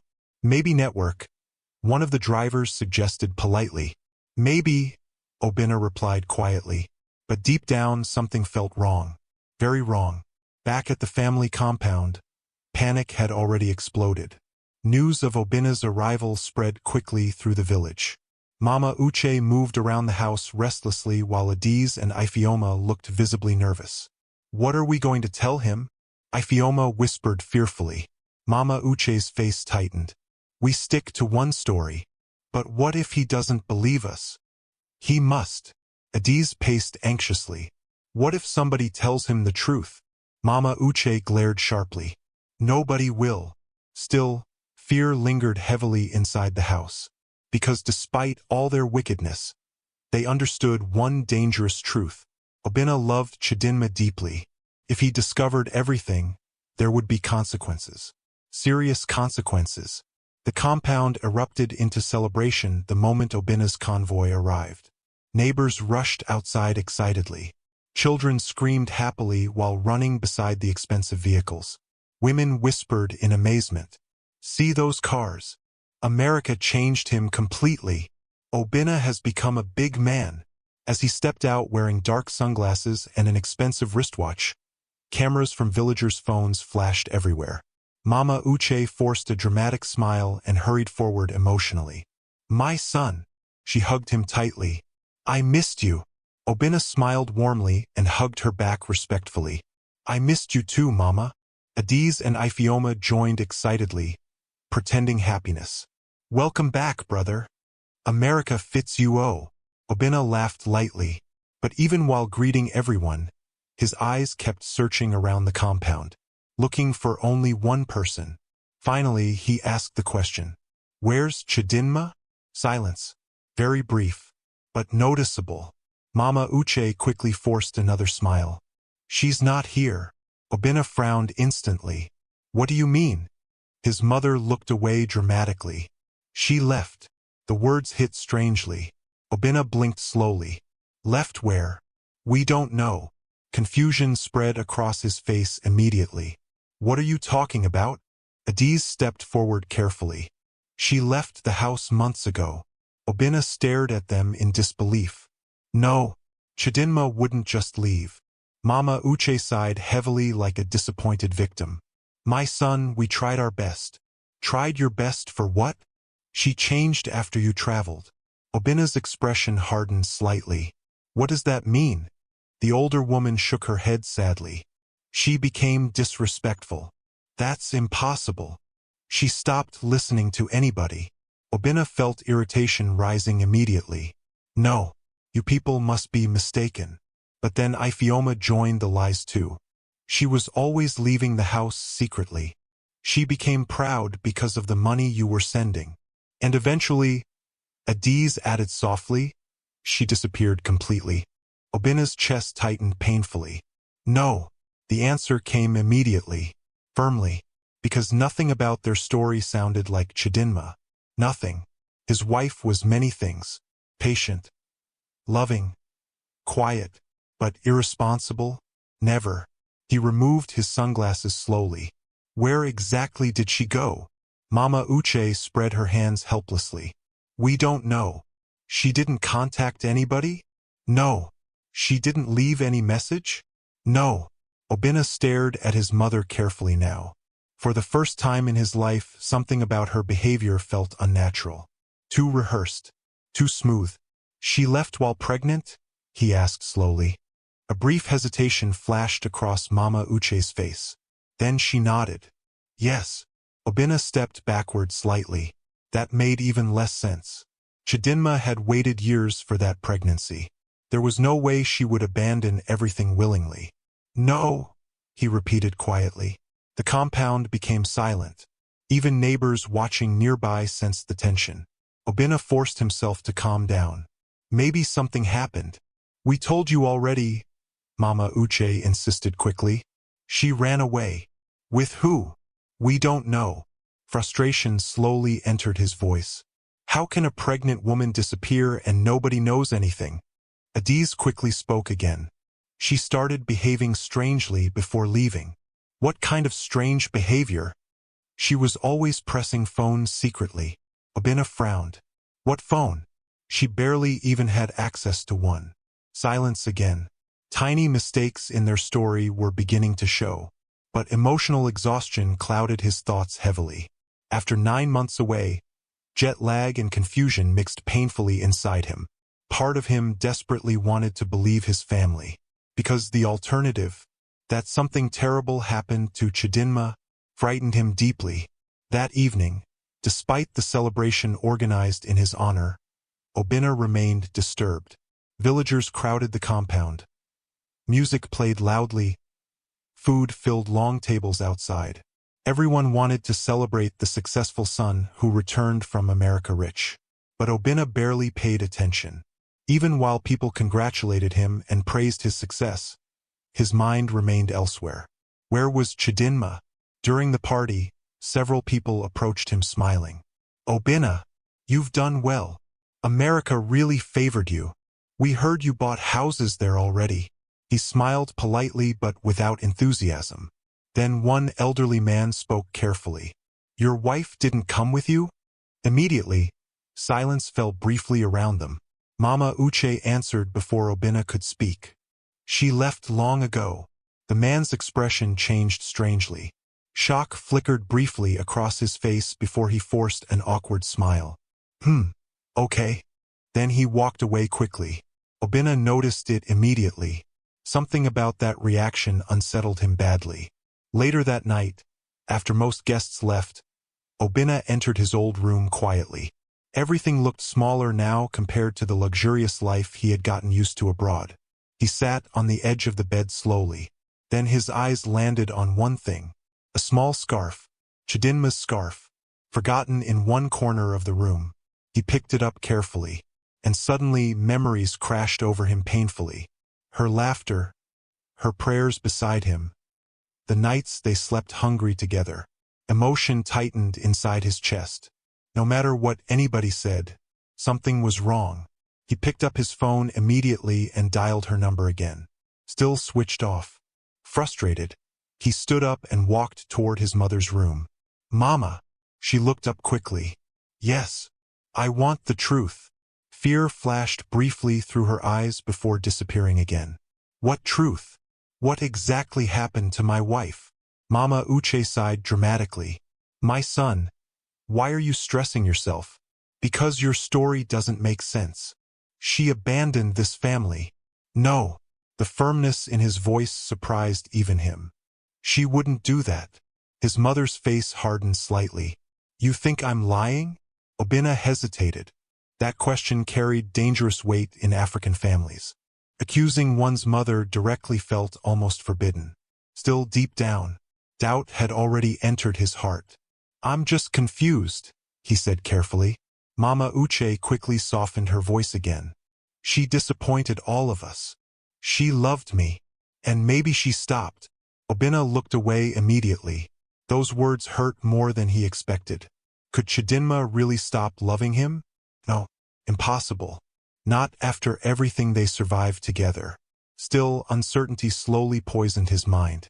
Because despite his doubts, he had no proof. No evidence. No idea where she was.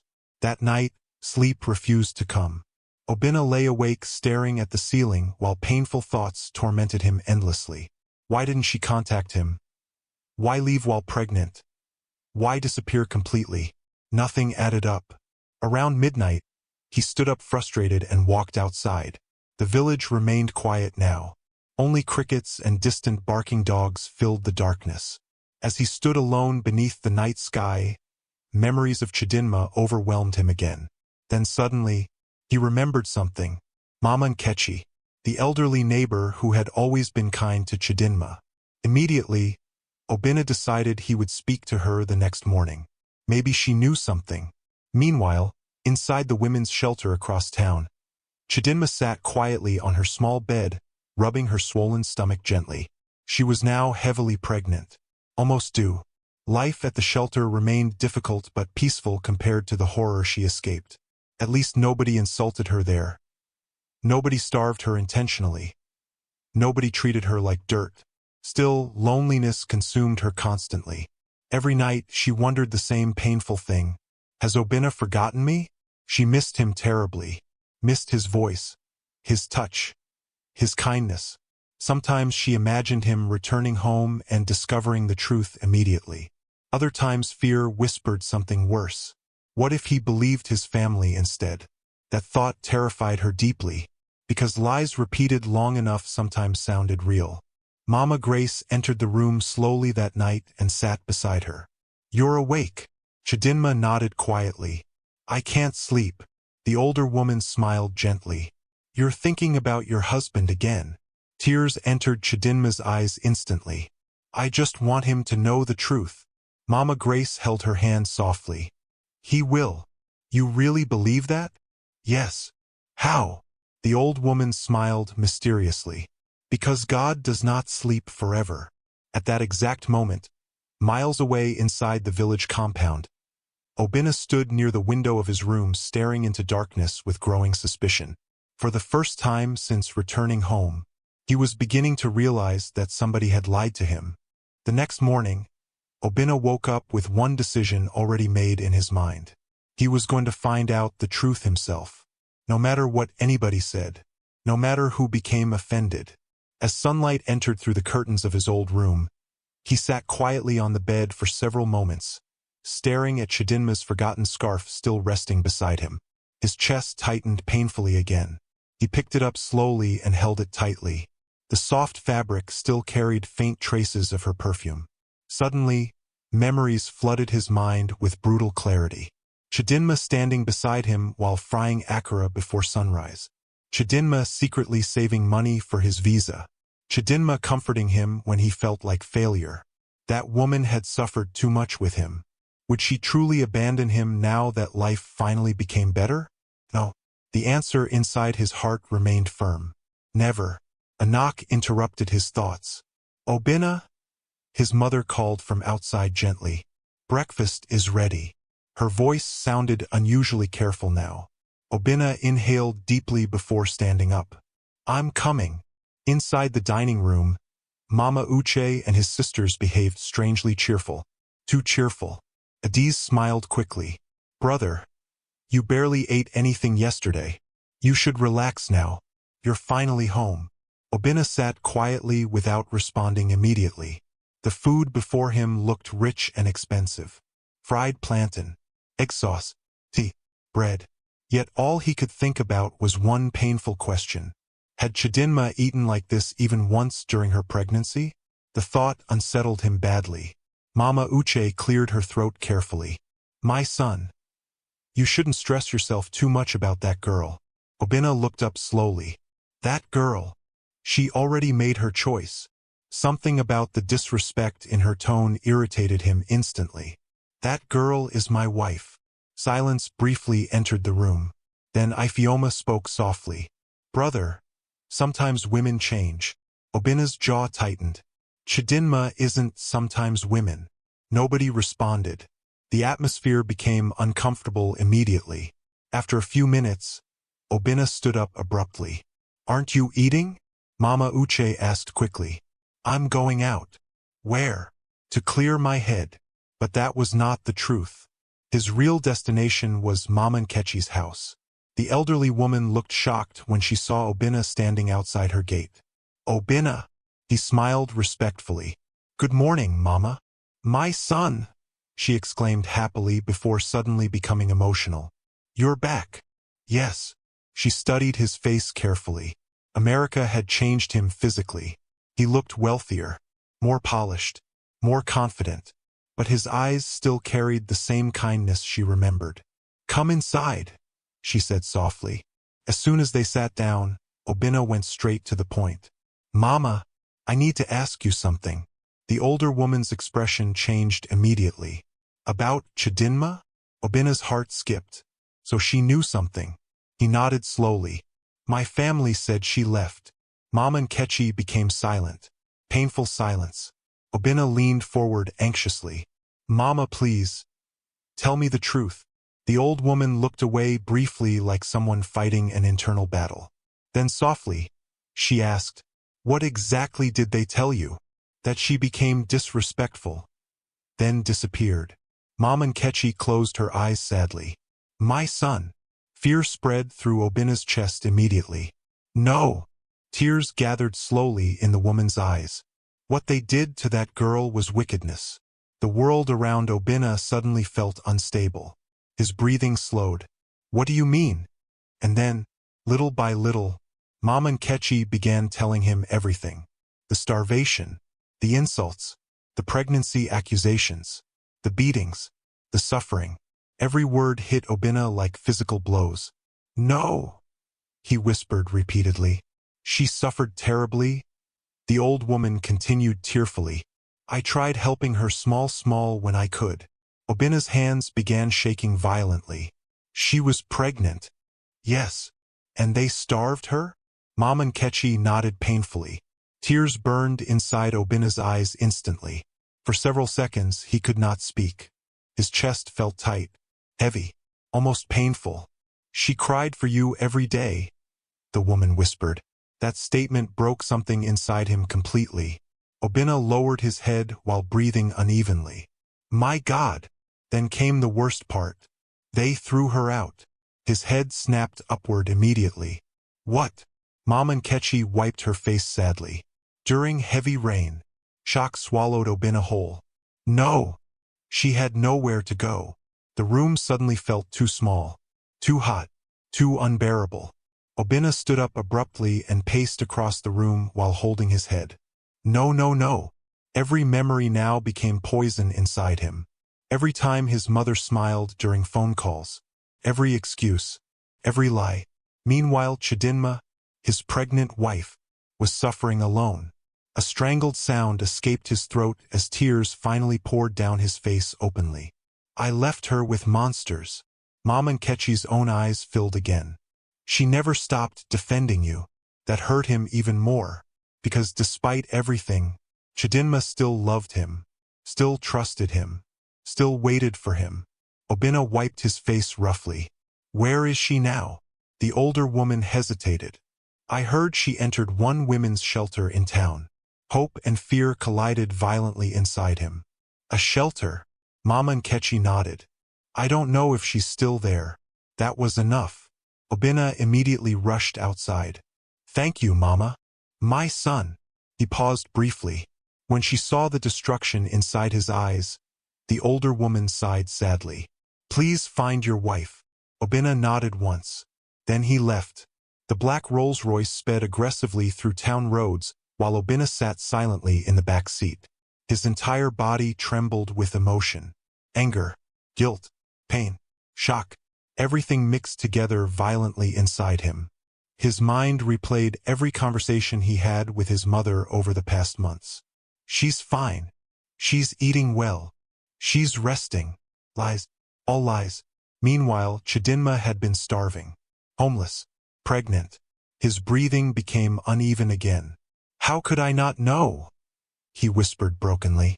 The driver glanced nervously through the mirror but wisely stayed silent. Obena suddenly remembered the baby clothes he bought excitedly in America, the nursery he prepared, the expensive crib assembled with happiness, while his wife slept on cold floors. Tears blurred his vision again. He covered his face briefly. I failed her. Minutes later, traffic slowed near a busy junction. Frustrated, Obena looked outside absent-mindedly. Then suddenly, he noticed a signboard. Home of Hope Women's Shelter. His heartbeat stopped instantly. Stop the car. The driver slammed the brakes quickly. Obena stared at the gate. Something inside him screamed, She's here. Without waiting further, he stepped out immediately. The shelter compound looked quiet and simple. A few women sat outside under trees. Children played nearby. Obena walked slowly toward the entrance, his chest pounding violently. Then, he saw her. At first, his mind refused to accept it. A thin pregnant woman sat quietly on a wooden bench near the gate holding a small plastic plate of food. Her once full cheeks had become slimmer. Her clothes looked faded. Her body looked weak and exhausted. But despite everything, it was Chidinma. Obena froze completely. The world around him disappeared instantly. Only her existed. For several seconds he could not breathe, could not think, could not move. Then Chidinma slowly looked up. Their eyes met. The plate slipped from her trembling hands immediately. Obena! His chest shattered completely at the sound of her voice. Tears exploded from his eyes instantly. No hesitation, no pride, no control. He walked toward her slowly like a man approaching something sacred and broken at the same time. And the closer he came, the worse the pain became. Her swollen feet, her tired eyes, her thin body. This was not the woman he left behind. This was suffering itself. Oh my God! His voice broke completely. Chidinma stared at him like someone seeing a dream. You came back. Oena dropped to his knees directly before her. Right there inside the shelter compound. Ignoring everybody watching. Ignoring his expensive suit touching the dusty ground. Nothing mattered anymore. Tears streamed uncontrollably down his face. What happened to you? The question shattered Chidinma emotionally. Months of pain finally burst open completely. She began crying immediately. Not quietly. Not softly. Deep broken sobs from a woman who had suffered too long alone. Oena held her tightly without caring who watched. "I'm sorry," he whispered repeatedly. "I'm so sorry." People nearby stared in shock. Some recognized the luxurious Rolls-Royce parked outside. Others recognized the wealthy-looking man kneeling before the pregnant homeless woman. Nobody understood the full story yet, but everyone could see the pain. Oena slowly pulled back just enough to look at her stomach. His eyes widened emotionally. She was heavily pregnant now, very close to delivery. His hand trembled as he touched her belly gently. The baby kicked immediately beneath his palm. Oena gasped softly. Fresh tears rolled down his face. "That's my child." Chidinma nodded tearfully. Yes. Emotion overwhelmed him completely again. He lowered his forehead briefly against her stomach while crying openly. Months ago, he imagined this moment differently. He imagined joy, celebration, happiness, not heartbreak. Never this. "How long have you been here?" he asked shakily. "A while." "You were suffering all this time?" Chidinma looked down silently. That silence alone destroyed him further. A shelter worker approached carefully. "Sir." Oena stood up slowly while holding Chidinma protectively. "I'm her husband." The woman nodded gently. "She's been through a lot." His jaw tightened painfully. "I know." No, actually, he didn't know. Not fully. Not yet. But he was beginning to understand enough. And the understanding was killing him inside. He turned back toward Chidinma carefully. "You're coming with me." Fear flickered briefly in her eyes. "What if your family?" "My family?" Oena repeated bitterly. The pain inside his voice startled even her. Then softly but firmly he said, "You are my family." Fresh tears rolled down Chidinma's face immediately. Without another word, Oena removed his expensive suit jacket carefully and wrapped it around her shoulders. Then slowly, gently, he helped her stand. The moment the shelter women saw the pregnant homeless woman walking toward a Rolls-Royce beside the crying wealthy man, whispers spread everywhere. But Oena noticed none of it. Because at that moment only one thing mattered to him now, taking his wife home. The drive away from the shelter was completely silent. Inside the luxurious Rolls-Royce, Chidinma sat quietly beside the window while clutching Obena's suit jacket tightly around her shoulders. Everything still felt unreal. Just a few hours earlier, she had been sitting outside the shelter wondering whether life would ever become normal again. Now Oena was beside her. Real. Alive. Back home. For several moments, neither of them knew what to say. Too much pain stood between them. Oena kept glancing toward her repeatedly while struggling to control his emotions. Every time he looked properly at her face, guilt tore through him again. She looked exhausted. Not just physically, emotionally too. The cheerful woman he left behind months ago now carried deep sadness inside her eyes. And the realization nearly destroyed him. Finally, he spoke softly. "Are you hungry?" Chidinma hesitated briefly. Then quietly, she nodded. That answer alone shattered him further. Without wasting another second, Oena instructed the driver to stop at the most expensive restaurant nearby. The workers nearly panicked when the luxury car pulled in. Managers rushed outside immediately. "Welcome, sir." But Oena ignored everybody completely. His attention remained fixed only on Chidinma. He helped her out carefully like someone protecting glass from breaking. Inside the restaurant, people stared openly. The contrast between them was impossible to ignore. Oena looked wealthy, polished, powerful. Meanwhile, Chidinma looked tired, heavily pregnant, and emotionally drained. Still, the way he held her hand revealed everything. Love. Deep, desperate love. They entered a private dining room upstairs where nobody could disturb them. The moment food arrived, Chidinma tried eating slowly and politely, but hunger eventually took over. Oena watched silently as she ate. Each bite hurt him emotionally. How long had she gone without proper meals? How many nights did she sleep hungry while he sent millions home believing she was safe? His chest tightened painfully again. Finally, he could not take the silence anymore. "Tell me everything." Chidinma's hand stopped moving immediately. Tears gathered slowly in her eyes. Oena reached across the table gently. "Please." For several seconds, she simply stared at him quietly. Then softly, she asked, "You really didn't know?" His face twisted painfully. "No." That answer alone nearly broke her again. Because despite all the suffering, part of her had still wondered if Oena abandoned her intentionally. Now she could see the truth in his eyes. He genuinely had no idea. Chidinma inhaled shakily. Then slowly, she began telling him everything. First, her voice remained calm, careful, controlled. She explained how things changed after he traveled. How his mother suddenly became cold. How his sisters mocked her daily. How they treated her like a servant. Oena listened silently. But as the story continued, his expression gradually changed. Pain turned into horror. Then horror slowly transformed into rage. "They accused me of cheating when they found out I was pregnant," Chidinma whispered tearfully. Oena froze completely. "What?" "They said the baby wasn't yours." His entire body stiffened instantly. "No!" Fresh tears rolled down her cheeks.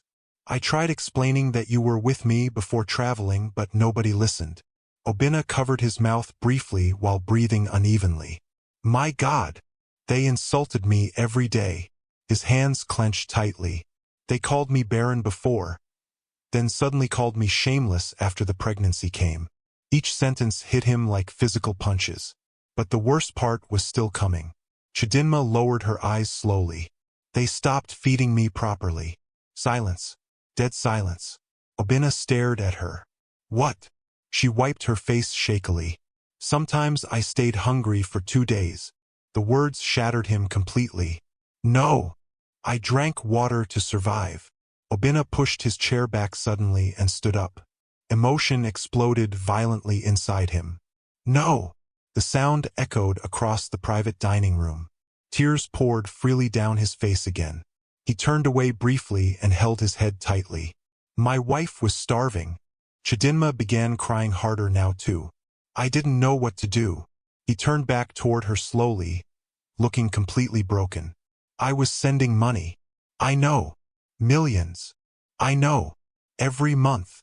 His voice cracked painfully. "I know," she whispered again. Oena staggered backward slightly like someone physically wounded. His mother had stolen everything. Everything. And while he proudly believed he was taking care of his wife overseas, she was slowly dying. The realization crushed him completely. Then Chidinma spoke again. "They beat me too." Oena looked up sharply. "What?" "Not always, but sometimes." His breathing became dangerous now. "Who touched you?" She hesitated. "Your mother slapped me once." Rage exploded across his face instantly. "And your sisters pushed me during arguments."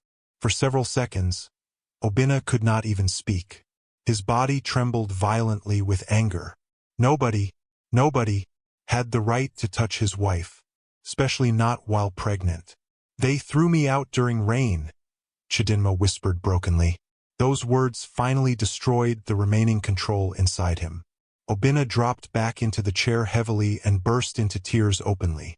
Deep, painful tears from a man drowning in guilt. "I failed you." "No," she cried quickly. "You didn't know. But I should have known." His voice cracked loudly. "I should have seen the signs." Fresh guilt consumed him viciously now. Every ignored suspicion. Every strange phone call. Every excuse from his mother. He should have investigated sooner. He should have protected her better. Instead, Chidinma suffered alone. All because he trusted the wrong people. "I'm sorry," he whispered repeatedly. "I'm so sorry." Chidinma shook her head through tears. You came back for me. That statement only made him cry harder, because she still saw goodness in him after everything. Oena stood again and moved toward her slowly. Then he knelt beside her chair and rested his forehead gently against her lap. I swear to you, he whispered painfully, nobody will ever hurt you again. Chidinma cried quietly while touching his hair softly. For several minutes, neither of them spoke. Only tears, only pain, only love surviving through heartbreak. Then suddenly the baby kicked strongly. Both of them froze. Oena slowly looked down toward her stomach. His trembling hand rested gently over it again. Another kick came immediately. A small emotional laugh escaped him through tears. He's active. Chidinma smiled weakly for the first time in a long while. Very active. Oena stared at her stomach with overwhelming emotion. My child survived all this. Then fresh anger returned instantly. Because if anything had happened to either of them, he would never forgive himself. Never. Later that evening, Oena took Chidinma to the most luxurious hotel in the city. The staff treated them like royalty immediately, but while workers rushed around respectfully, Oena noticed something heartbreaking. Chidinma looked uncomfortable inside luxury now, almost afraid to touch expensive things. The trauma had changed her deeply. Inside the massive hotel suite, she stood quietly staring around in disbelief. Soft carpets, golden lights, massive king-sized bed, beautiful city view. Everything looked like another world. You'll stay here tonight, Oena said softly. Chidinma looked at him uncertainly. What about you? I'm not leaving you. Emotion filled her eyes immediately. After months of abandonment and fear, hearing those words healed something inside her. Oena called hotel staff immediately. I want a doctor here tonight. Of course, sir. And proper meals prepared. Yes, sir. Within an hour, medical professionals arrived to examine Chidinma carefully. Oena stayed beside her the entire time. The female doctor frowned slightly after checking her vitals. She's severely stressed. Obena's jaw tightened. She also appears malnourished. Those words made guilt slash through him again. But the baby is strong, the doctor added reassuringly. Relief flooded him instantly. Thank God. After the examination ended, the doctor smiled gently at Chidinma. You need rest now. A lot of it. Once they were alone again, silence filled the room softly. This silence felt different though. Safer. Healing. Oena sat beside her carefully on the bed. For several moments he simply stared at her, almost like he still could not believe he found her again. Then softly he asked, Why didn't you hate me? Tears gathered instantly in Chidinma's eyes. Because I know you. His chest tightened emotionally. I thought maybe you believed them. I tried not to. Tried. She looked down sadly. There were nights I became afraid. That honesty hurt him deeply. And honestly, she whispered, part of me worried you would return rich and forget me. Oena immediately shook his head. Never. He held both her hands firmly. Chidinma, listen to me carefully. She looked up slowly. You were with me when I had absolutely nothing. Emotion burned inside his eyes now. You fed me when I couldn't feed myself. Tears rolled down her face again. You sold Akira so I could chase my dreams. His voice broke. I can never forget that woman. Chidinma covered her mouth while crying softly. Oena gently wiped her tears. You are the reason I survived. Then carefully, slowly, he reached into his pocket and brought out a small velvet jewelry box. Chidinma blinked in surprise. I bought this for you before coming home. He opened it gently. Inside rested the diamond necklace. Beautiful, elegant, expensive. Chidinma stared at it speechlessly. You still bought me this? She whispered emotionally. Oena smiled sadly. I bought it for my wife. Fresh tears rolled down her cheeks again. He carefully placed the necklace around her neck, then softly kissed her forehead. And in that quiet hotel room, after months of suffering, betrayal, hunger, and loneliness, Chidinma finally felt something she had almost forgotten existed. Safety. Oena did not sleep that night. While Chidinma rested quietly beside him inside the luxurious hotel suite, he sat alone near the large window staring out at the city lights. His jaw remained tight, his eyes swollen from crying, his chest burning with rage. Every time he closed his eyes, he saw only one thing: Chidinma starving while pregnant. The images tortured him endlessly. His mother eating comfortably while his wife drank water to survive. His sisters mocking her while she carried his child. The rain pouring on her body after they threw her outside. The pain inside him felt unbearable. Around 3 a.m., he quietly stood up and walked toward the bed. Chidinma slept peacefully for the first time in months, one hand resting gently over her stomach. Oena stared at her silently. Then his eyes slowly moved toward her swollen feet. His chest tightened again. She had suffered too much. Far too much. Carefully, he knelt beside the bed and touched her feet gently. "They'll never hurt you again," he whispered softly.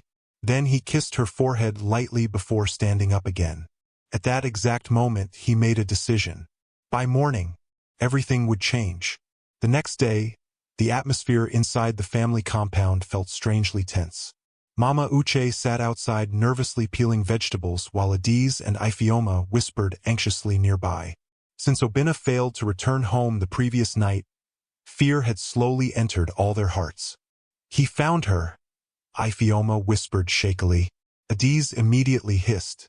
"How do you know?" "Use your brain. Why else would he disappear?" Mama Uche remained silent, but deep inside, she knew too. A mother always recognized certain things, and the anger she saw in Obena's eyes before he left the previous day terrified her deeply. Suddenly, the sound of expensive car engines echoed outside the compound.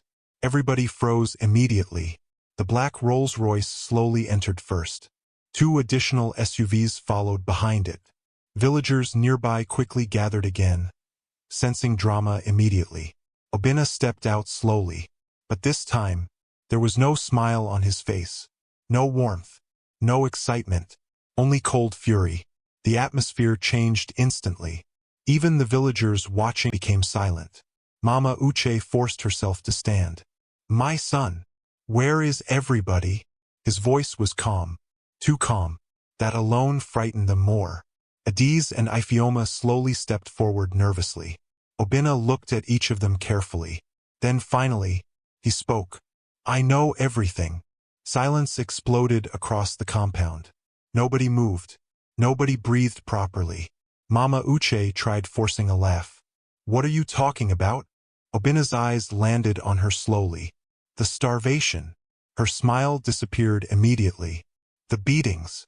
Adiz looked away quickly. "The insults." Ifeoma's hands began shaking. "The day you threw my pregnant wife into the rain." His voice cracked slightly on the last sentence, because even saying those words out loud hurt him deeply. Mama Uche quickly switched tactics.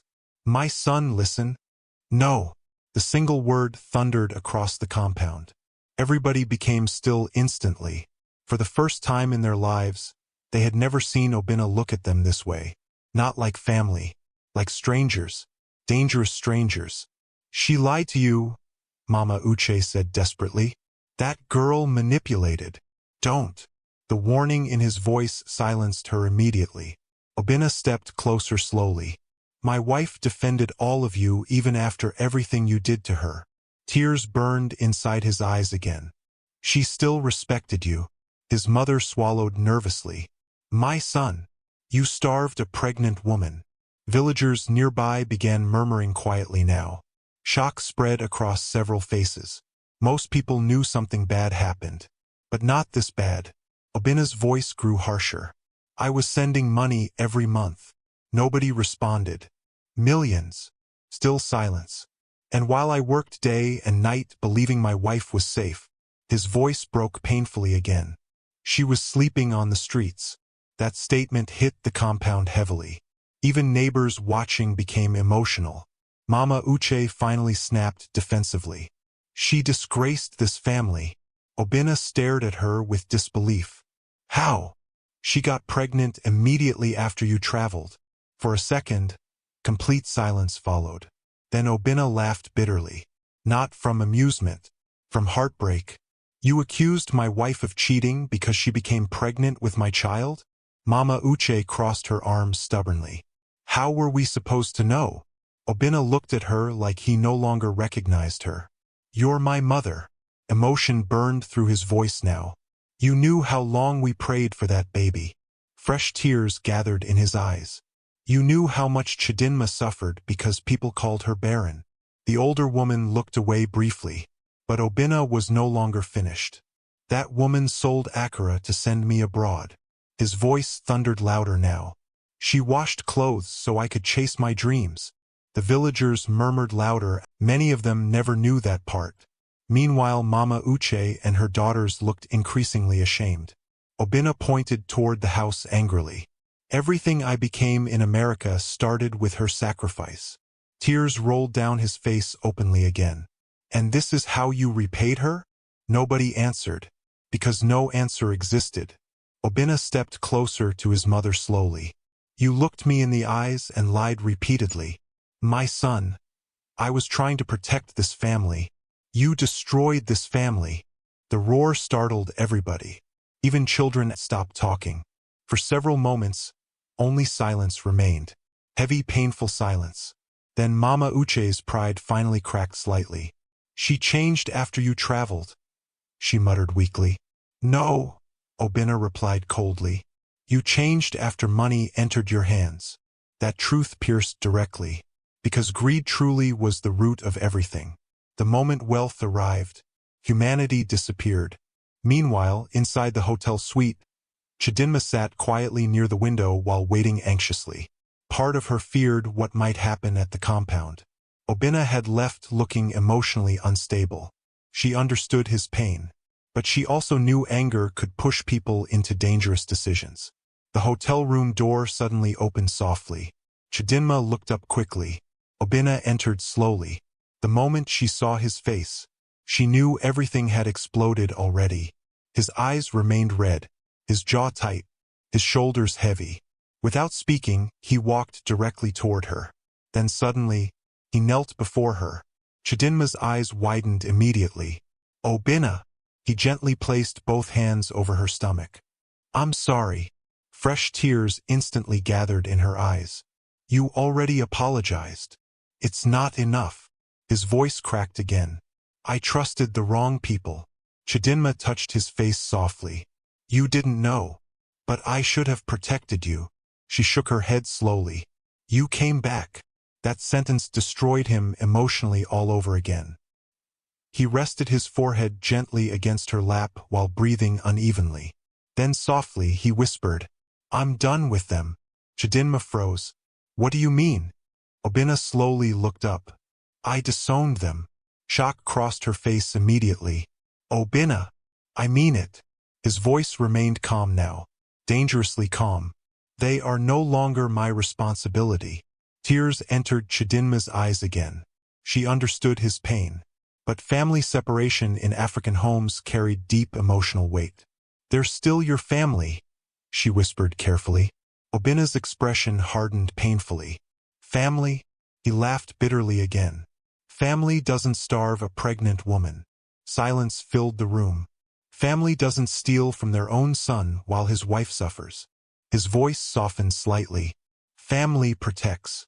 That statement carried deep hurt. Not just anger, betrayal. Because beyond everything else, Oena genuinely loved his family once. He trusted them completely, and that trust had been destroyed forever. I sold the new house I was building for them, he continued quietly. Chidinma blinked. What? They won't touch another naira from me. Shock mixed with sadness inside her chest.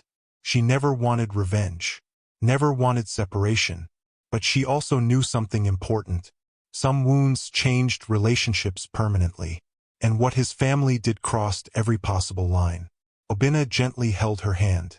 I'm taking you home. She looked around the luxurious suite quietly. We're already here. No. A small emotional smile appeared on his face for the first time. I mean our real home. Realization slowly entered her eyes. America. He nodded. You and our baby are coming with me. Fresh tears rolled down her cheeks instantly. For months she survived only by imagining that possibility. Now it was finally real. "You mean it?" "With everything in me." Emotion overwhelmed her completely. Oena moved closer carefully and wrapped his arms around her gently. "No more suffering," he whispered. "No more fear." Chidinma closed her eyes tightly while resting against him. For the first time in many months, the future no longer looked dark. Back at the village compound, shame spread quickly after Oena's confrontation. Neighbors gossiped endlessly. Many people condemned Mama Uche openly now. She starved her own daughter-in-law? While the son was sending money? God forbid such wickedness. Inside the house itself, silence dominated heavily. Adiz sat quietly staring into space. Ifioma cried repeatedly, and Mama Uche remained alone in her room, overwhelmed by regret too late to matter, because deep down, she finally understood something painful. Greed had cost her the son who once loved her completely. 2 days later, Oena returned briefly to the village one final time. Not to reconcile, to end things properly. Villagers watched silently as movers carried furniture and documents out from the newly completed mansion he had built for his family. Cars, generators, expensive electronics, everything. Mama Uche rushed outside in panic. "My son, please." Oena looked at her coldly. "You made your choice already." Tears streamed down her face. "Forgive me." But the damage had gone too deep, too far. He handed property documents calmly to an agent beside him. "Sell everything." "Yes, sir." His mother nearly collapsed emotionally. "My son, don't do this." Oena's eyes briefly filled with tears too, because despite everything, this woman still gave birth to him, still raised him, still carried him once. But love without accountability could destroy people, and he had learned that painfully. "You threw my wife away like trash," he said quietly. Emotion cracked his voice again. "The woman who suffered beside me when I had nothing." Then slowly, very slowly, he stepped backward toward his car. And this time when he entered the Rolls-Royce beside Chidinma, he did not look back. 3 weeks later, Oena and Chidinma stood together inside the international airport waiting area. This time, everything felt completely different from the day Oena first traveled to America. Back then, they were poor, afraid, uncertain about the future. Now, although pain still lingered from everything they survived, hope had finally returned. Real hope. Chidinma sat quietly beside Oena while holding her passport carefully in both hands. Even now, part of her still struggled believing this was truly happening. America, the same country they once discussed only through dreams and prayers whispered inside a leaking apartment. Now she was actually going there. Oena glanced at her and smiled softly. "You're quiet." She looked at him emotionally. "I'm still trying to believe this is real." He gently squeezed her hand. "It's real." Tears gathered instantly in her eyes again. Ever since finding her at the shelter, Oena had refused to leave her side. Completely. He attended every medical appointment personally, bought her new maternity clothes, made sure she ate properly every day. Sometimes he woke up in the middle of the night simply to check if she was breathing peacefully. The guilt inside him remained deep, though Chidinma constantly reminded him that he did not know the truth. Oena still blamed himself heavily. In his mind, he failed to protect the woman who protected him first, and he silently vowed never to make that mistake again. A boarding announcement interrupted their thoughts. Passengers around them slowly stood up. Oena smiled warmly. "Ready." Chidinma looked down at her large stomach nervously. "What if the baby decides to come during the flight?" Oena laughed softly for the first time in days. "Then our child will become an international baby immediately." She smiled weakly. That smile alone made his chest tighten emotionally again. After everything she survived, seeing her smile still felt precious. As they boarded the plane together, Oena carefully supported her every step of the way. Flight attendants immediately recognized his status from the first-class arrangements already prepared. "Welcome aboard, sir." But Oena barely paid attention. His entire focus remained on Chidinma. "Are you comfortable?" "Yes." "You need water?" "I'm okay." "You sure?" She laughed softly. "You've asked me that 5 times already. And I'll ask another 5. That response made her emotional again, because for months nobody cared whether she was okay. Now she was finally being loved openly again, protected again, valued again. As the airplane lifted into the sky, Chidinma stared out through the window quietly. Below them, Nigeria slowly became smaller. The land where she suffered. The land where she almost lost herself completely. Yet somehow, it was also the land where she found love. Real love. The kind that survives poverty, betrayal, distance, pain. Slowly, she rested her head against Obena's shoulder. He kissed her forehead gently. "We're starting over." Fresh tears rolled silently down her cheeks. Yes. Hours later, they finally arrived in America. The cold air shocked Chidinma immediately the moment they exited the airport. "Jesus!" she gasped while shivering slightly. Oena laughed warmly and quickly wrapped his expensive coat around her shoulders. "Welcome to America." Massive roads stretched everywhere outside. Tall buildings glittered brightly. Luxury cars moved smoothly across organized highways. Everything looked unreal to her. Even the airport itself felt larger than entire neighborhoods back home. As they entered the black luxury SUV waiting outside, Chidinma stared around like someone inside a dream. "You really live here?" Oena smiled. "You'll see the house soon." During the drive, Chidinma remained glued to the window. Everywhere looked beautiful. Clean streets, bright lights, huge shopping malls. But despite all the luxury around her, one thing mattered most: peace. For the first time in many months, she felt completely safe. No insults, no fear, no tension, only peace. Eventually, the SUV turned slowly into a quiet, wealthy neighborhood lined with massive houses. Chidinma's eyes widened gradually. "Oena," he smiled slightly. "We're almost there." Seconds later, the car stopped before a stunning mansion surrounded by perfectly trimmed lawns and glowing lights. Chidinma froze completely. The house looked unbelievable. Modern, massive, elegant. This place. Oena turned toward her softly. "Is home." Tears filled her eyes instantly. "No." "Yes." She stared speechlessly at the mansion again. This was the same man who once slept hungry beside her. The same man who almost gave up on life. Now look at him. Look at what they survived to reach. As they entered the house, Chidinma became overwhelmed immediately. Everything looked luxurious. The marble floors, the grand staircase, the beautiful furniture, the giant television screens. But then Oena guided her gently upstairs. "There's something I want to show you." Curious, she followed him slowly.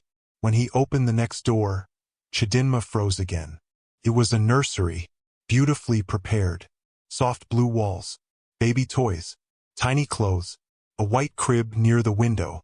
Everything was ready already. Emotion crashed into her instantly. "You did all this?" Oena nodded quietly. "I started preparing after hearing about the pregnancy." Fresh tears rolled down her cheeks immediately. Even while believing lies, even while confused, he still prepared for their child. Oena walked toward the crib slowly. "I used to stand here imagining you both beside me." His voice softened emotionally. "I never imagined you were suffering all that time." Chidinma hugged him tightly before he could continue. "You found us."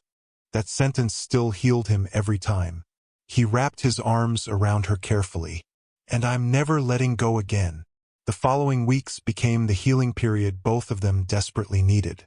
Little by little, Chidinma slowly regained strength. Proper food restored her body gradually. Peace restored her mind. Though nightmares still woke her sometimes at night, Oena always remained there immediately beside her. "There's nobody here to hurt you," he whispered whenever she trembled awake. Sometimes she cried suddenly without warning. The trauma had not disappeared completely. Certain sounds still frightened her. Certain memories still hurt deeply. But now she no longer carried the pain alone. Oena carried it with her. Every morning before leaving for work, He kissed her forehead gently. Every evening, he returned home early whenever possible. And despite his wealth and busy schedule, he insisted on helping personally with everything concerning the baby. One evening, Chidinma entered the kitchen and froze in shock. Oena stood there watching cooking videos on his phone while trying to prepare soup. The kitchen looked disastrous. Vegetables scattered everywhere, spices spilled, pots overflowing. She burst into laughter immediately. "Oena!" He looked up proudly. "I'm cooking. This one is called cooking?" He grinned shamelessly. "Support your husband." That moment became one of the happiest she had experienced in a very long time. Simple joy, simple peace, the kind money alone could never buy. One snowy evening, everything changed again. Chidinma suddenly gripped the edge of the couch sharply. Pain tightened across her stomach powerfully. "Oena!" He immediately rushed toward her. "What happened?" Another contraction came stronger. Her eyes widened. "I think it's time." Panic exploded across his face instantly. "What?" Within minutes, the mansion became chaotic. Oena grabbed hospital bags nervously, called doctors repeatedly, forgot his car keys twice. Meanwhile, Chidinma laughed painfully between contractions. "You're more scared than me." "I'm not scared," he lied badly. She winced again. "Oena!" "Okay, I'm scared." Hours later, inside the hospital, Oena held her hand tightly while doctors moved around quickly. "Breathe," he kept repeating nervously. "You're squeezing my hand too hard," Chidinma cried. "I'm sorry." The doctors laughed softly at his panic. But beneath the nervousness, overwhelming love filled him completely. This woman had survived hell, and now she was bringing their child safely into the world. After several painful hours, a loud baby cry finally filled the room. Everything stopped. The doctors smiled immediately. "Congratulations." Oena froze completely. Tears instantly filled his eyes. The nurse carefully placed the newborn baby into his trembling arms. A son. His son. Tiny. Beautiful. Perfect. Oena stared at the child speechlessly while tears rolled freely down his face. "He's beautiful," he whispered emotionally. Then slowly, he looked toward Chidinma lying exhausted on the hospital bed. Their eyes met, and in that moment, every painful memory suddenly felt worth surviving. The hunger, the betrayal, the suffering, the loneliness, because now they finally had this family. Oena carried the baby carefully toward her. "Meet our son." Chidinma smiled weakly through tears while touching the baby gently. "He looks like you." Oena laughed emotionally. "Thank God." She rolled her eyes softly. That tiny playful moment made both of them laugh through tears. And for the first time in many years, their laughter carried no pain behind it. Only happiness. Real happiness. Years later, Oena and Chidinma became known as one of the most admired Nigerian couples living in America. Not because of wealth, not because of luxury cars or mansions, but because of their story. People admired how they survived hardship together, how love survived betrayal, how loyalty survived suffering. Oena expanded his business empire successfully while Chidinma eventually started a foundation helping homeless women and abandoned mothers. Because she never forgot where she came from, never forgot the shelter that saved her. And every single night before sleeping, Oena still held her close and whispered the same words softly into her ear. "Thank you for not giving up on me." Then Chidinma would smile gently and reply, "We survived together, and this time, nothing would ever separate them again." Thanks for watching. If you enjoyed this story, please subscribe to this channel and tell us where you are watching from. Have a wonderful day.